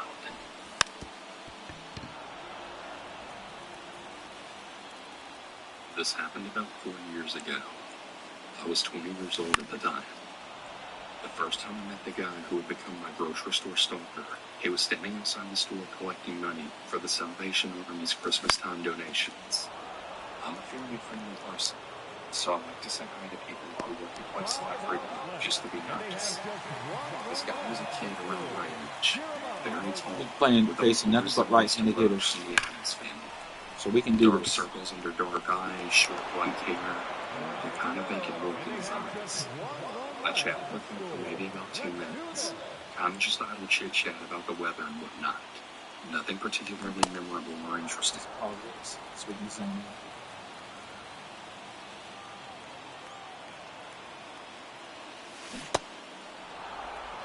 in. No matter how zoned in you are, stop swinging the ball, you piece of shit.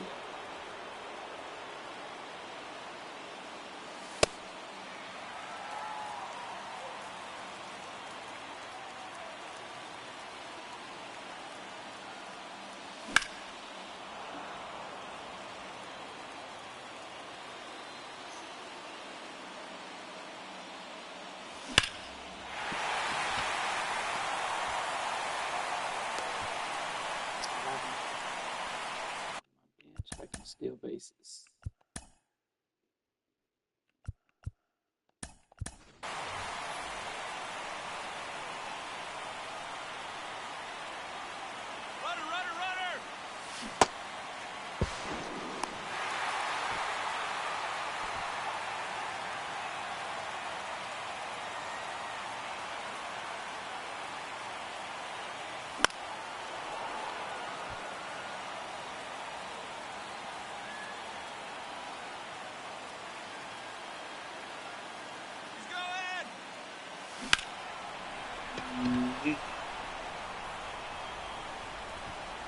Should let him steal it. 3 outs remaining, and they have just 1 run left to score. Let's go.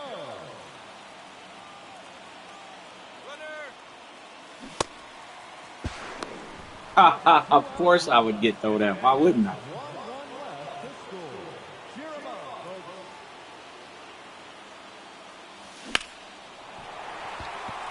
Please get out of here. Looks like someone needs to hit the weight room. Only 1 out remaining, and they have just 1 run left to score. Let's do this.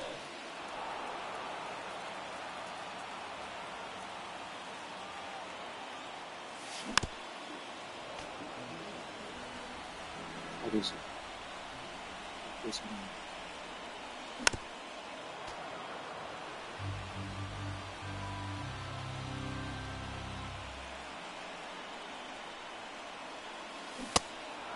That's it. And the showdown. I literally had I lost it. That was ridiculous.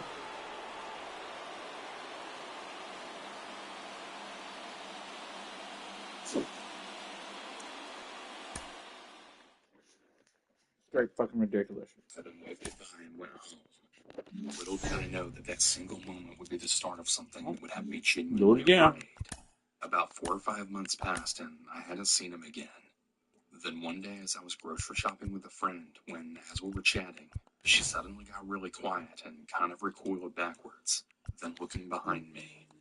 I turned around to see this guy who had to be at least 6'4", towering over me, not 8 inches from my body.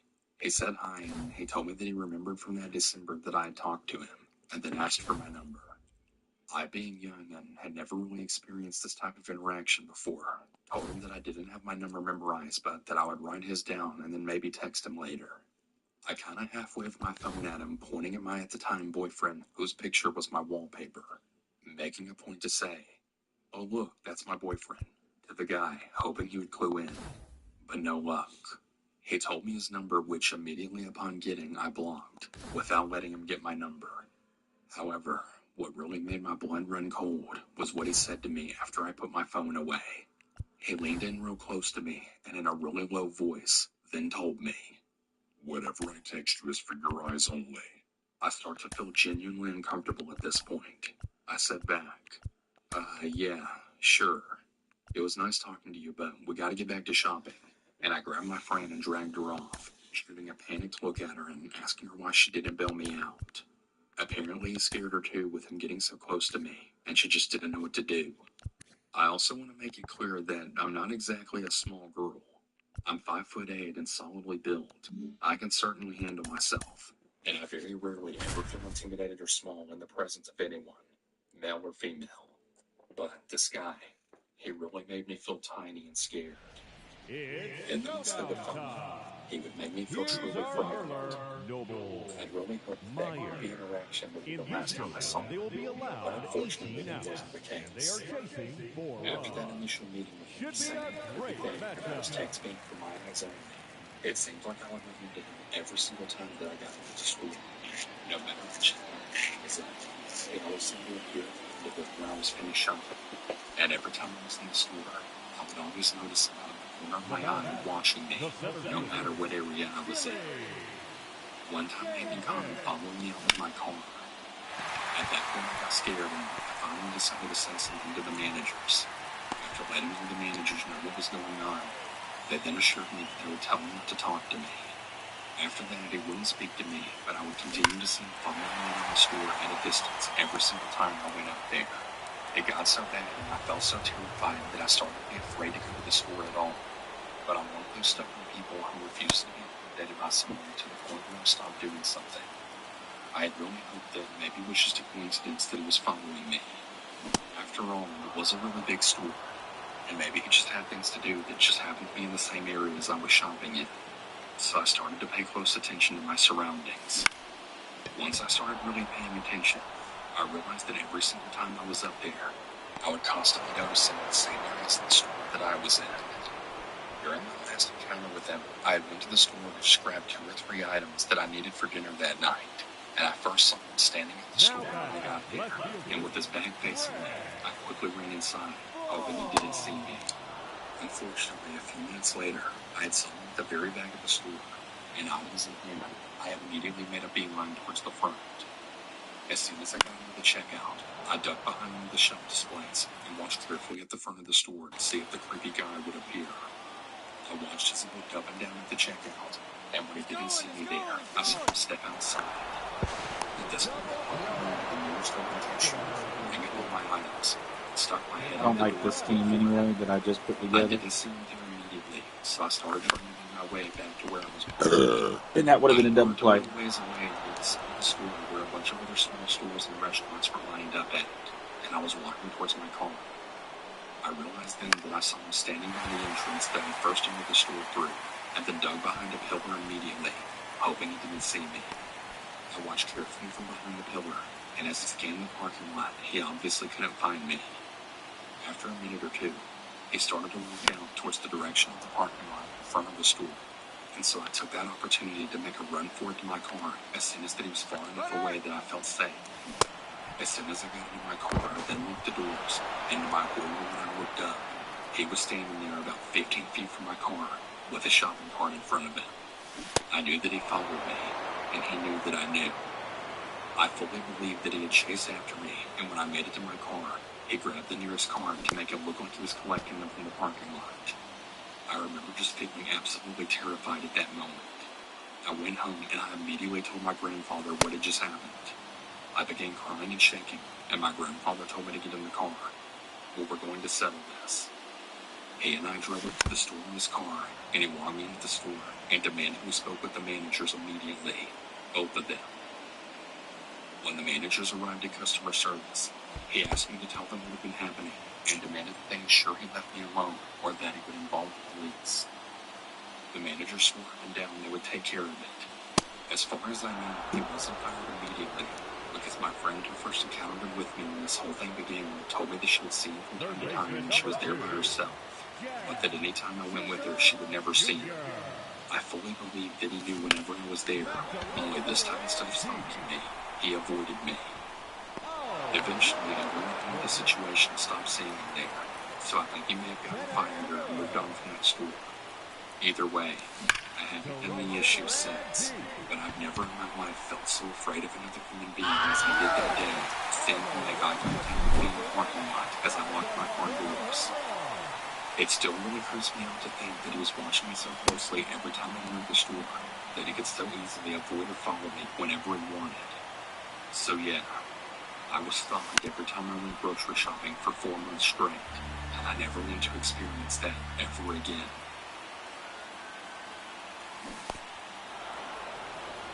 Was a shoot for a little over a year. It was 2015 when I moved to college. As a cashier, so people every day, especially at Walmart. After a while, you don't even see people's faces when you look at them. But there are some people that you see so often you start to recognize and sometimes learn names. There's this one guy, always staying really Packers hoodie. Hey, what's up, bud? Same shit, different day.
was just so he could stare at me and rarely say a word. He did say anything, he would always lean across the register to get closer to my face. He always gave me a really bad vibe, but when I asked the cashier's face, I get a weird one now. The girls even said it was a close family friend. After that, he dropped the issue. Where I've been there for about a year, I was working a 2 to 11 shift. Those shifts were mostly worse because you'd be there for 3, sometimes 4 fucking managers, but also because it takes the chunk out of your day when you were actually going to do anything. So I'm down at self-checkout. It's about 10:15, so I'm counting the minutes until I can shut it down at 10 to 11. The creepy guy comes in the front door and makes a beeline for me at the self-check podium. Instantly get nervous. He wants it, he says. He wants to buy a cell phone card and electronics.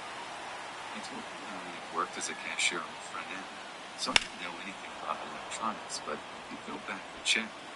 He seemed peeved by this answer, but he walked away without another word. About 10 minutes later, he comes up with a prepaid phone card and said there's no one at the register for electronics, so he paid his card and handed it to him.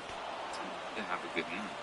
But he pushes the card back at me without saying a word, and I say, "Is something wrong?" To which he replies, "These minutes aren't on my phone yet, are they?" I was confused by this statement because, of course, they weren't. He had just bought the card. I shook my head, and he waved the card in front of my face. "How the fuck are you just standing there? Reactivate my phone." At the time, he was so close I could smell his breath. I was a little scared. I wanted to put in a call to my manager so that someone could come down and help me. I swear I should probably mention that I'm about 5'3", and he was closer to probably 6'5", and very stocky, so he was towering over me. And I thought that he could easily overpower me crossed my mind. I get so nervous when he yelled or cuss at me because my dad was never the type to yell or cuss. I took the card out of his hand and slapped his cell phone on the skin. I was trying to let him know I was nervous. I was terrified. I knew I'd never put minutes on a prepaid phone before, but I don't dare tell him that in fear of what he might do. So I read the directions, pick up his phone, dial the number, and as I'm putting in the card number, his phone gets out of minutes. I try to call back and get an error message.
As soon as he said he takes his phone, his mouth tries to dial someone.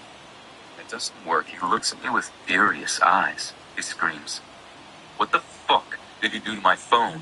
What the fuck?" His voice is echoing in the store, and unfortunately we haven't gotten the end of second shift rush yet, so there is no one around. He closes his phone and opens it again, trying to make another call. But when it doesn't work, he throws the phone down on the scanner again. He says, "I don't know what you did with my phone, but you better fucking fix it." But this comes much more quietly, practically a whisper. At this point, I'm worried he's going to put his hands on me, and I don't know what to do. I put in a call for a manager for my register, and then I say, "I've called someone that might be able to help, but we're at shift change right now, so it might be faster for you to take it to the customer service desk."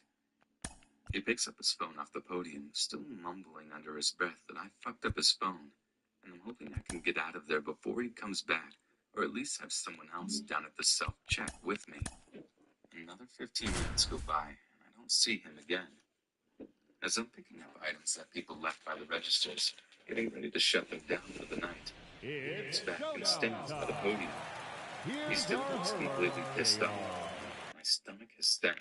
He made a finger motion that means come here without saying anything. And for some reason, it makes me even more nervous. When I stand in front of him, he leans so close to my face that I think he's about to kiss me or bite me or God knows what. I try to take a step back, but he takes a step forward when I do. A complete grin comes across his face as he says, "The girl up there fixed it. Simple fix. The next time, I expect you to know what to do. Understand?" I'm not, because I don't think I can speak. He gets impossibly closer before saying, "I'm sorry I raised my voice. I never should have done that, especially to a pretty girl like you."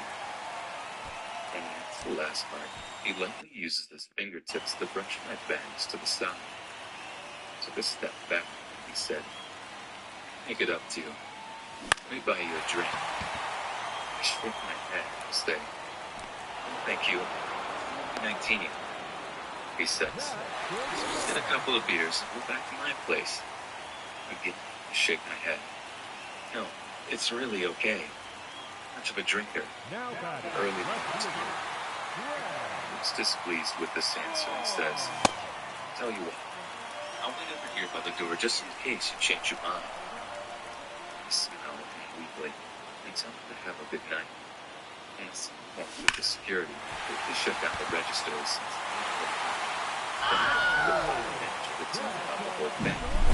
The third shift manager that I tell looks at me like I'm blind, and when I finish says, "No, Tom, heard of fly.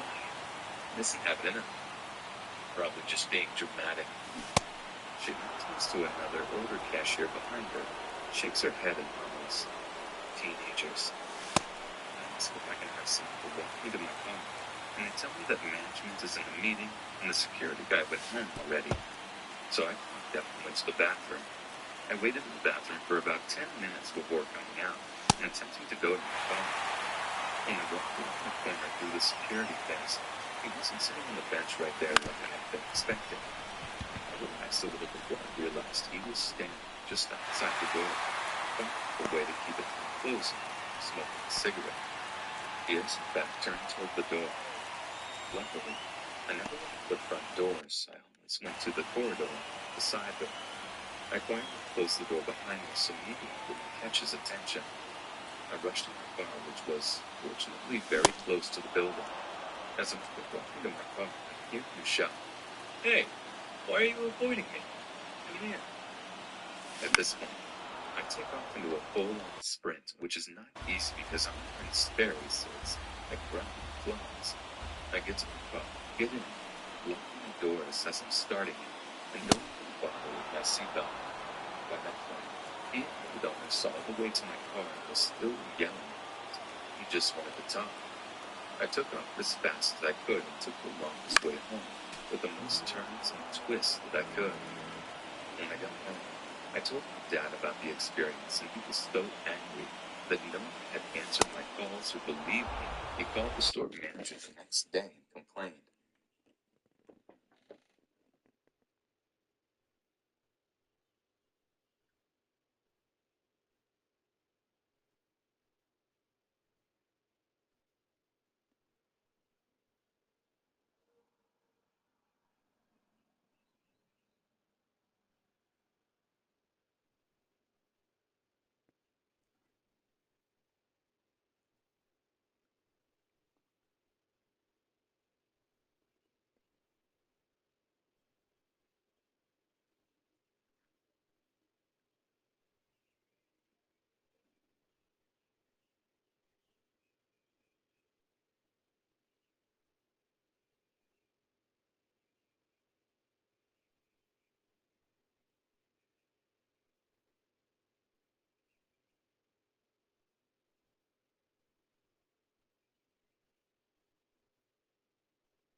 I was never contacted about his complaint, but whenever I saw that guy, I would run to the bathroom, or if I couldn't get away, I would cut my lane close and turn off my light so he couldn't get in my line.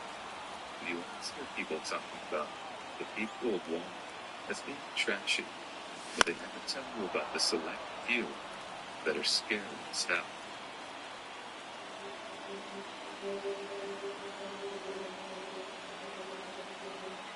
As a 3-year-old man, I used to work for Airbnb as one of their contracting employees as their Tier 1 customer service. For those that don't know, Airbnb is a hospitality service where every day people can rent out their homes and apartments either partially or entirely to people as an alternative to renting a hotel.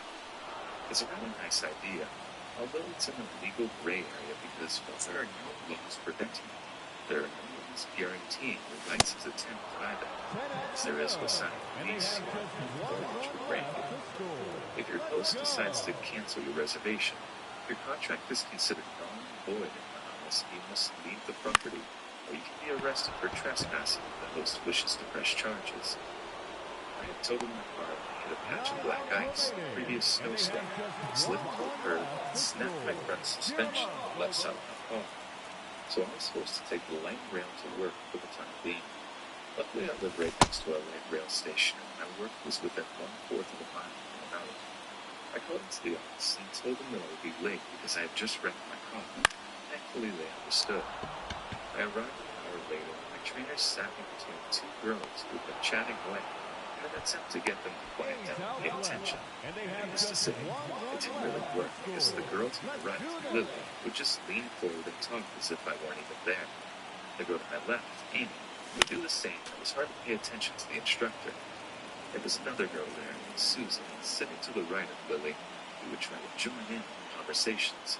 It was just not very effective, even though she had the most boisterous voice in the room. I'm pretty sure the 2 girls were just ignoring her mostly, as her comments seemed forced. You could tell she had no idea what she was talking about. It just came across as pretentious and rude. During our first break, the conversation returned to relationships. Lily was single, but was crushing on our trainer. Amy was engaged, and I was dating a girl whom I had a crush on since I was 12, and had plans to propose to in a couple months. They both helped me plan out the proposal, and things to do with things to avoid, and I'm pretty sure were more excited for me than I was. While we were talking in the front lobby, Susan comes up and hijacks the conversation. I have a boyfriend too, she said. He's 28 and has his own house and drives a Mustang. For context, Susan is 20, and I'm not judging her for dating someone 8 years older than her, but the more questions we asked, the more it seemed she just made this guy up. Now, these weren't malicious questions, but genuine questions trying to get a better idea of who she was dating and just trying to be nice. Well, he's not exactly my boyfriend. He's married, but he says he's just waiting for the divorce papers to finalize, and I can move in with him. She rattled on. I became more with this girl when she started talking about her boyfriend. She would glance over at me, give me a once over, and continue talking as if nothing happened. It made every hair on my body stand on end. I'm firm believer that there has to be some sort of physical attraction between 2 people for the relationship to work out. And even if I were single, I was not attracted to this girl in any way, shape, or form. After the end of our training day, I started to make my way to the light rail station. There was about 2 feet of snow on the ground, so Amy offered to give me a ride home, as I lived on my way. I greatly appreciated the offer and offered to fill up her gas tank before I was Amy. Susan jumped in and asked for a ride as well, with the light rail station right behind us. Amy offered to drop her off at the light rail station just up the road, but Susan insisted on being dropped off at the one by my place. I didn't think anything of it at first, but I would lie if I didn't say that it seemed too much of a coincidence that she wanted to be dropped off right at the one right next to my house, where there was another one so much closer. I was dropped off at my leasing office as I didn't want anyone to know exactly where I lived, and my roommate and I decided to order pizza instead of going out in the snow. I wanted to drown my sorrows in something as I had just lost my car. 45 minutes go by as we wait for the pizza. I understood that it would take a little longer to get here as the weather conditions were terrible and whatnot. The pizza arrives and he hands me something else, a letter, he said, was sitting on our doormat running around. I was intrigued because we had just moved in not more than a month ago and hadn't met any of our neighbors yet, so perhaps it was something from them. I wish I hadn't opened it. It was a letter from Susan. The envelope was covered in hearts and initials Jane Max were hearts with an arrow through it. How did she know what building I lived in? I thought to myself. Well, an apartment number. I tore the letter to pieces and threw it away without a second thought. In hindsight, it was a stupid idea, but I wasn't anticipating what would happen next. The next day at work, Susan approached me.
Did you get the present I left for you yesterday? My only response was, how did you find out where I lived? I used my admin credentials to access your test listing you created yesterday in training. I hope that's okay, she said, trying to act all shy and innocent. It's not. What's wrong with you? I swear to God, if you ever come to my house again, I won't hesitate to call the cops. I shuffled back. I was livid. Not only was that a gross invasion of my privacy, she knew I had a girlfriend and had plans to propose soon. 2 weeks went by, and Susan would constantly come up while I was talking with Lily and Amy, and serve herself into our conversation, and turn them into conversations about her and her boyfriend, and all the kinky sex that they have now that the divorce papers were finalized. To judge people's fetishes or sex lives, but I really don't care to hear about all the dirty details, especially at first. Not to mention, our conversations were not only online, since And the they beginning. have just one When we talk run about left. relationships, yeah, the Let's do topic of this. sex never came up. Susan would constantly message me on Google Hangouts, as that is what we used to get in contact with each other on the production floor, as our phones were not allowed because we had access to our users' personal information, the address, last four digits of their credit card or bank account, depending on if they were a host or a guest. So that was our only method of communication while at work. She would send me messages like, "I'm sorry, please forgive me," and "I just really like you and didn't know how to tell you. Can we just start over?" I would ignore these messages, and I eventually ended up blocking her altogether since the messages became much more aggressive this time around. Let's go. So it's hesitant. You answer me. I let you do anything you want. You just say the word, "come over." It's your problem. Come over tonight. I blew HR to that, and to HR friends. I told HR about her stalking and using her admin privileges to access my personal information. And at first, nothing happened. I was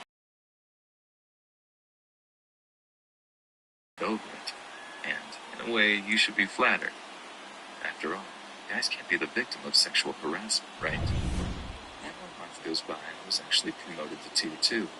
Not really a promotion. They made me go. And I wasn't even getting paid more for the transition, even though it included much more responsibilities, such as mediation between the hosts and guests, involving their disputes. All four of us, Amy, Lily, and Susan, were all put on separate teams, thank God. But she would follow me to the drinking fountain and would just stand behind me, then go sit back down after I left. Wouldn't drink, just stand. 2 weeks later, I get called into HR's office. I breathe a sigh of relief and think this is finally over. I was wrong. I've been told that Susan has filed charges of sexual assault against me, saying I tried to rape her in the bathroom. I was dumbfounded. I asked them what proof they had, and they said they don't need any, and her word is good enough. After all, why would someone lie about something like that, right? I'd have every reason to try to hide something like that, while Susan is brave for coming forward. I tried to leave, but security stopped me at the door. I pushed past them and said, "I know for a fact that these rent-a-cops can't charge me for anything, so until that happens, I'll be at my desk." They let me go, and I ran back to my desk, hoping that by blocking Susan on Hangouts, the messages weren't deleted as well. Thank God they weren't. I had been taking screenshots of everything she had sent me for the past 3 months, and 2 police officers showed up about 10 minutes later. As they were putting handcuffs on me, I shouted at them, "My computer screen! Look at my computer screen!" Taking the hill, That's wrong. Chief. The 250 people on the production For floor had this stopped showdown, talking they are to me. allowed 13 Their outs, customers and they and are holes so chasing they could 2 see what was runs. going on. Let's The get police this officer sat started. down at my desk and started looking over the messages.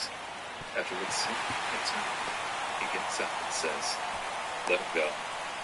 They bring Susan over, and the same police officer looks her dead in the face and says, "I want the truth. Did this guy rape you?"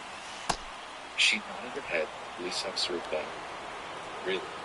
So care to explain this message you sent 2 months ago, stating that you were going to say he raped you if you didn't have you come over to his house?"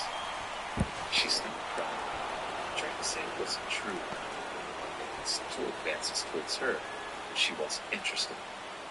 Thank God the cop wasn't behind it. He said, "Young lady, we have all the evidence we need right here to disprove your claims.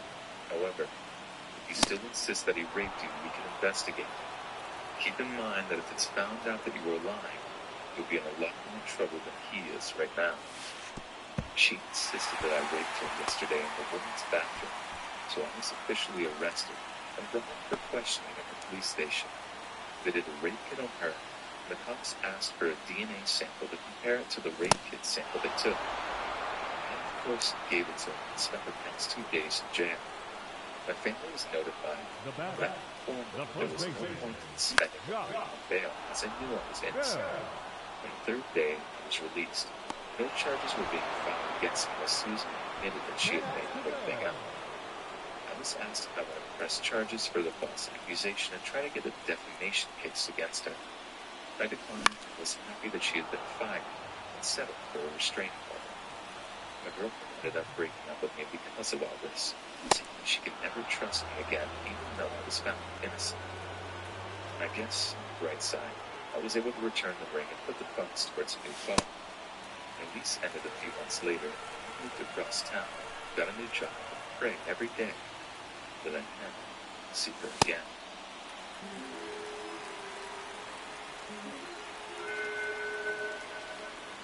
A few years ago, my partner and I moved from the East Coast to the Pacific Northwest. We didn't know anyone in the city. We just saved up a decent chunk of money and made a plan. It was exciting. We certainly hadn't regretted it. The plan was to stay at hostels and cheap hotels until we could find work in an apartment. Finding work was actually quite easy for us. We had new jobs within a week of getting off the plane. Finding somewhere to live, though, was a nightmare.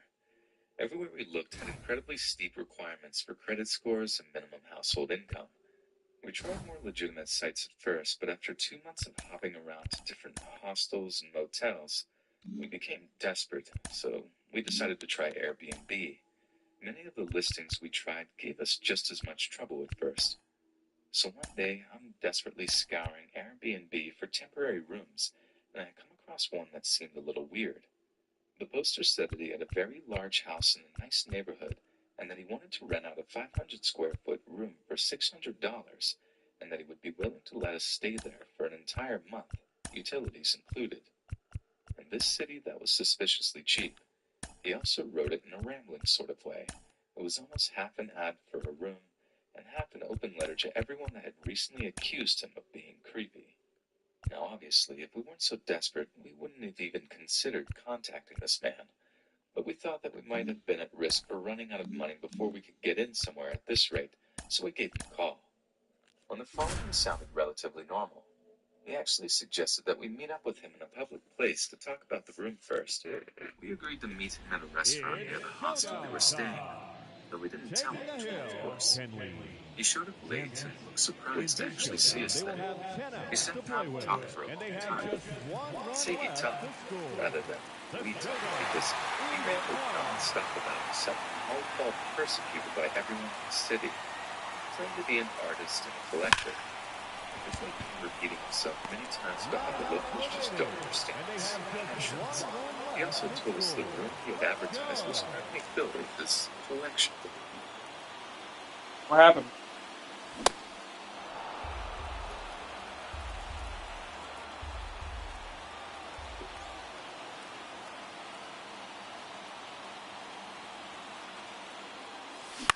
I thought they were going to bed. You taking a bath? 8 outs left, and they have just 1 run left to score. I got you, Ghost. It's okay.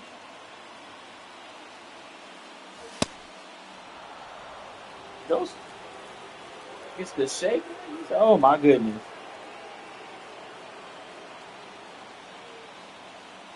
He said he does not want to hear it, Timmy. Oh, this one is great room. 7 outs to go, and they have just 1 run left to score. Let's do this. Said what he had collected, and that if things went well, he would have to hire people to move it into storage before we could move in. And at one point, he stopped talking abruptly and ran to the restroom. We took this opportunity to discuss the situation. We knew at this point that he was probably a crazy person, but the threat of homelessness was looming, so we agreed that we should at least see the place and decide based on that. He came back to the table sweaty and flustered. We weren't sure why at the time, but we figured it out later. Before we could say anything, he blurted out, "I want to show you the apartment right now." We were surprised by this, but we had just discussed seeing it, so we agreed. I asked him to text me the address, and we would take public transportation to meet him there. He insisted that he drive us there since we didn't have a car. Now, we were obviously hesitant to get him struck. It was obvious even to him that the previously mentioned desperation was still a thing, but we were pretty sure he wasn't going to try to hurt us. We were right, but it was still a bad decision in retrospect. So we crammed into the front seat of this tiny, rusty, ancient-looking pickup truck. My partner was pressed up against the door, so comfortably close to the driver as he continued his babble about how the city had gone downhill. and how everyone used to hang out with the Shells these days. At one point, I whispered to my partner to get ready for a nice old tuck and roll situation. He saw me whispering, but couldn't hear me over the wind roaring through the cab of the truck. The windows were broken up, really added to the vehicle's charms, and he said something about how we were romantic together, and that he envied our youth. We arrived at his house minutes after. He had been technically honest up to this point. His neighborhood was decent looking, and his home was a pretty large one-story ranch house. I noted out loud that he had bars on all of his windows and several lights on his front door. He said that this collection was very valuable to him, and that he was just protecting it from thieves.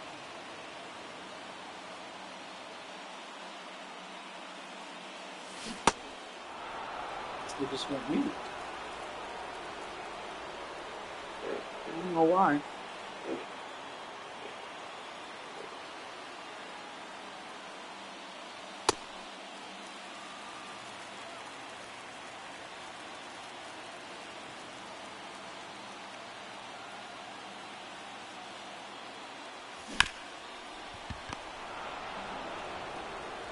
I can just get one person on.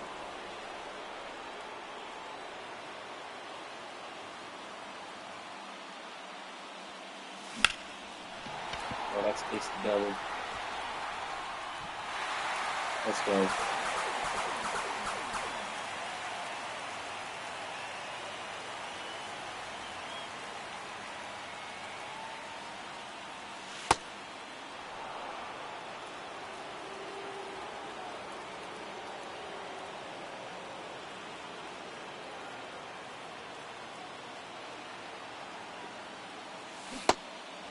Come on.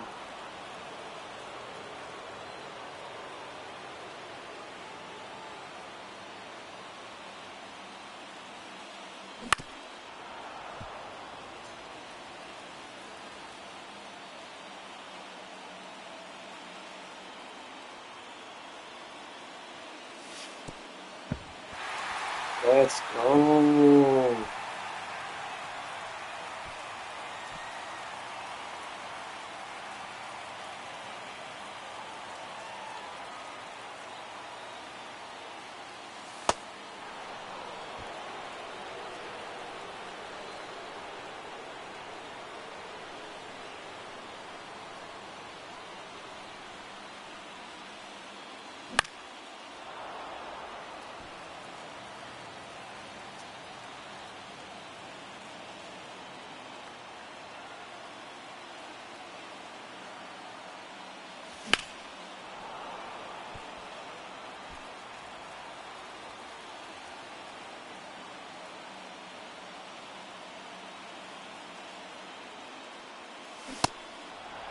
Four outs to go, and they have just one run left to score. Let's do this.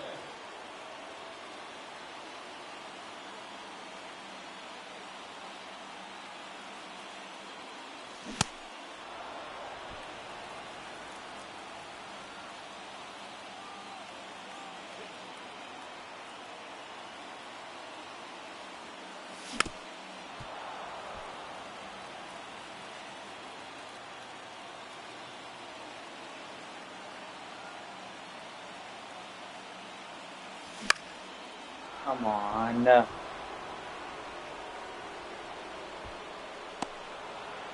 outs remaining, and they have just one run left to score. Let's go.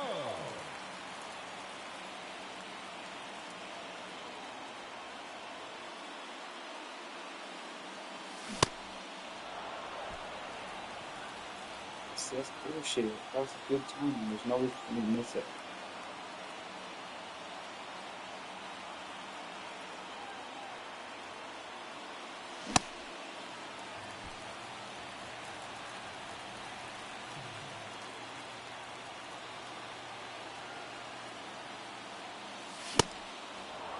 There's no reason for me to swing it back.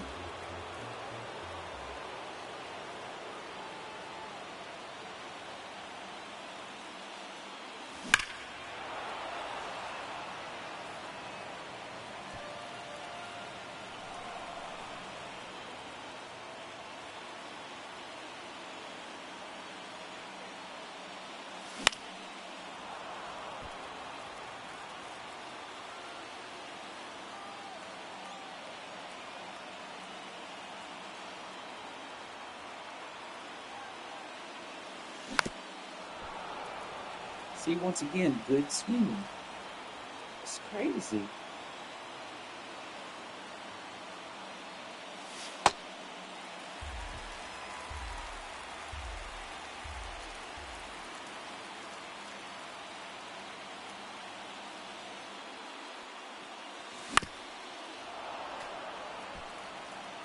Another good, another fat.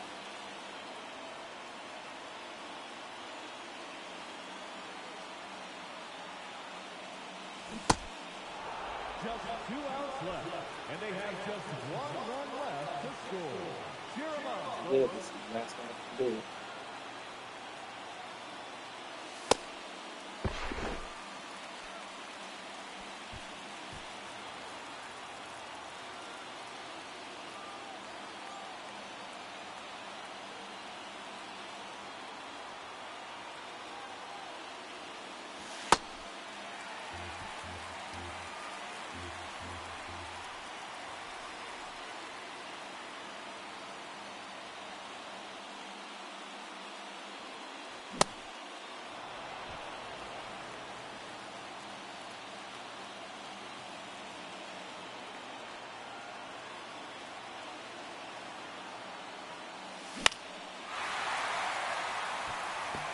I'm going for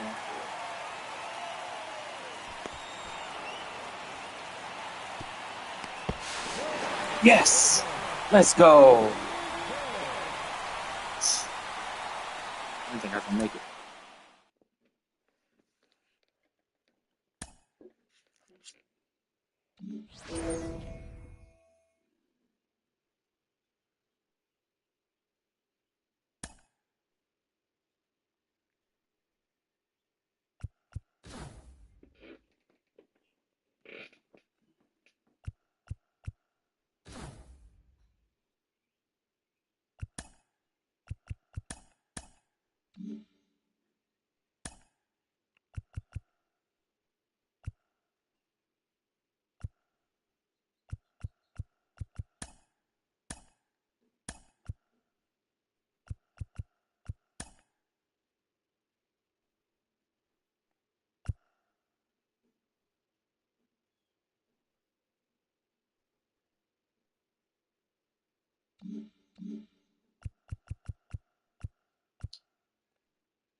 I got 17 outs to get 6 runs.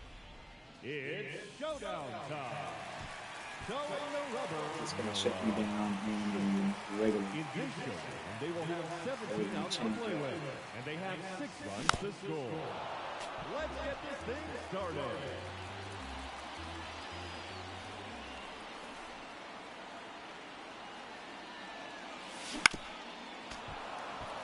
It's off speed.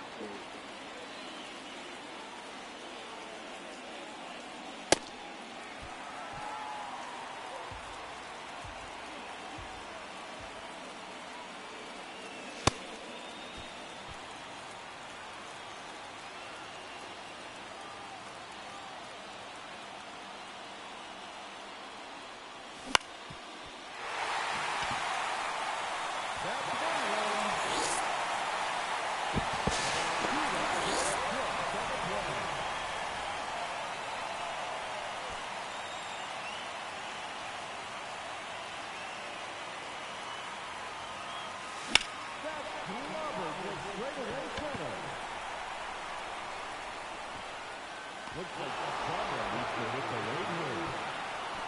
That's one run across. That's the play.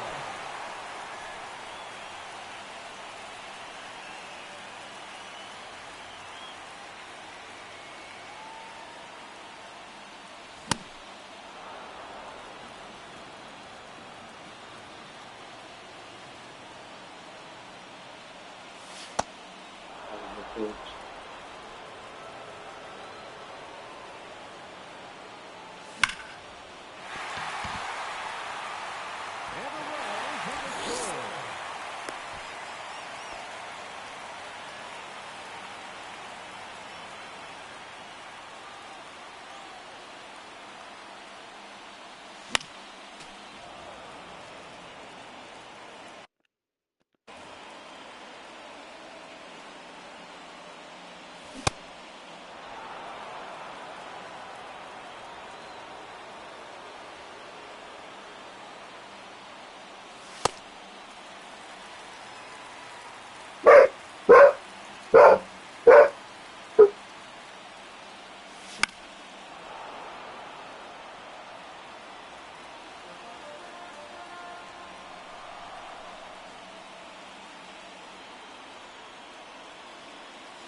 Now batting, shortstop, Drew.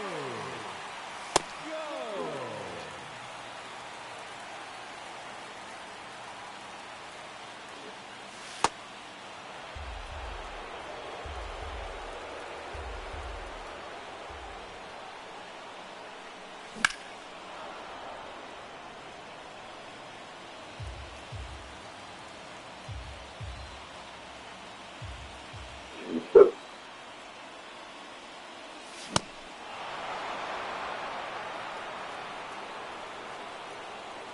Dominguez hits left-handers better than he does right-handers. Might be short in the stats here. I don't know if I know what I'm from that.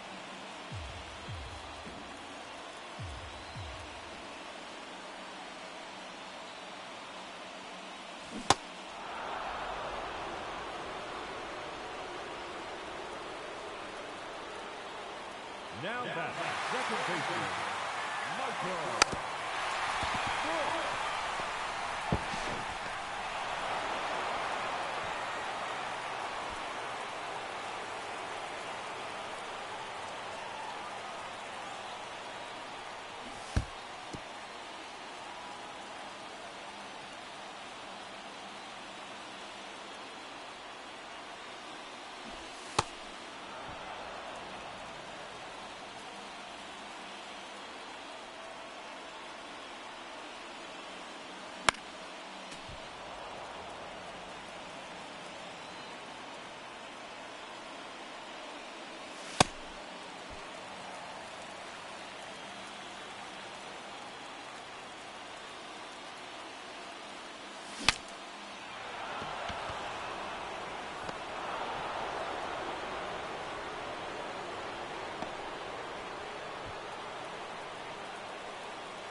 You know what does tighten down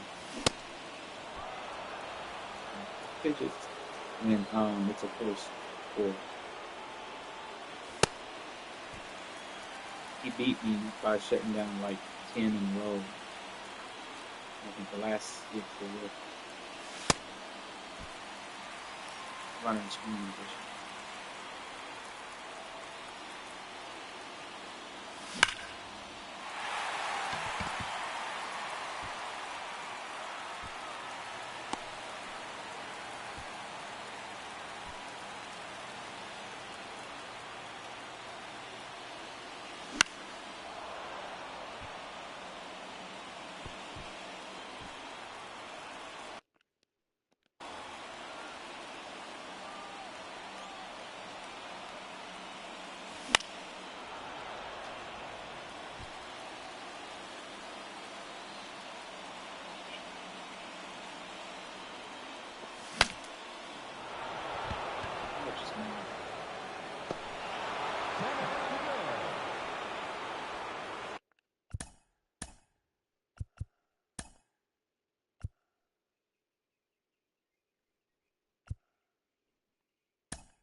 Now batting, the left fielder.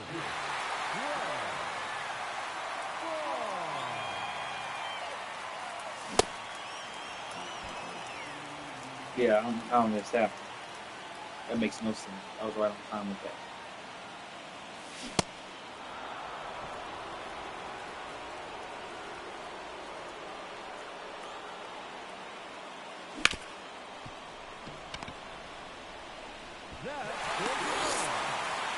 And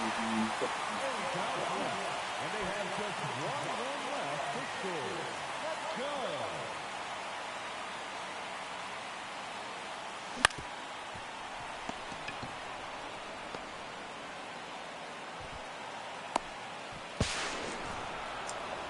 I fucked up there. And they have just one run left to score. Cheer 'em up, folks.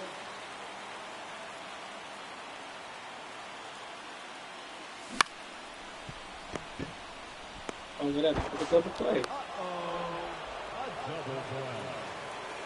5 outs left. And they have just one run left to score. Let's do this.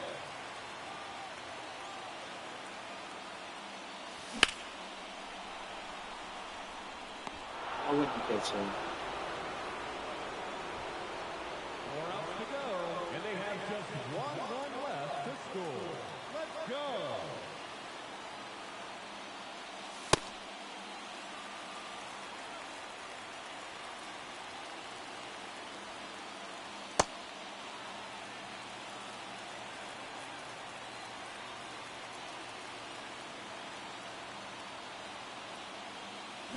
Lingo. 3 outs remaining. And they have just See, that was a base hit up the one middle. to score. Cheer 'em up, folks. And it hits the pitcher and goes straight to the third baseman.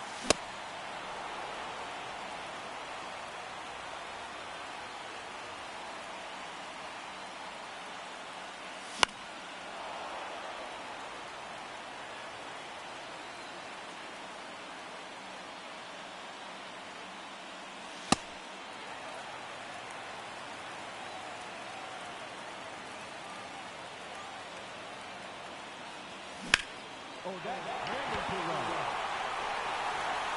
And jump up the pitcher. Yeah. Oh, no. Obviously, it's not. It's high enough, 2 but outs of left. course it's And not. they have just one run left to score. Let's do this.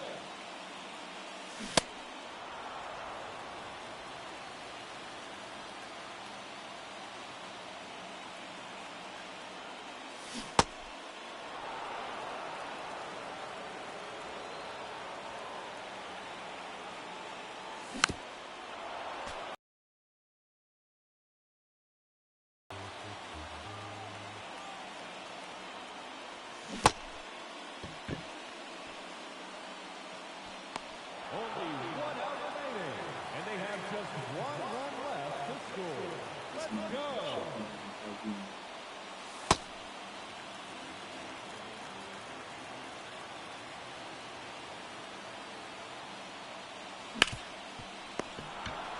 All right, guys. Once again, thanks for watching. I got to get ready for work.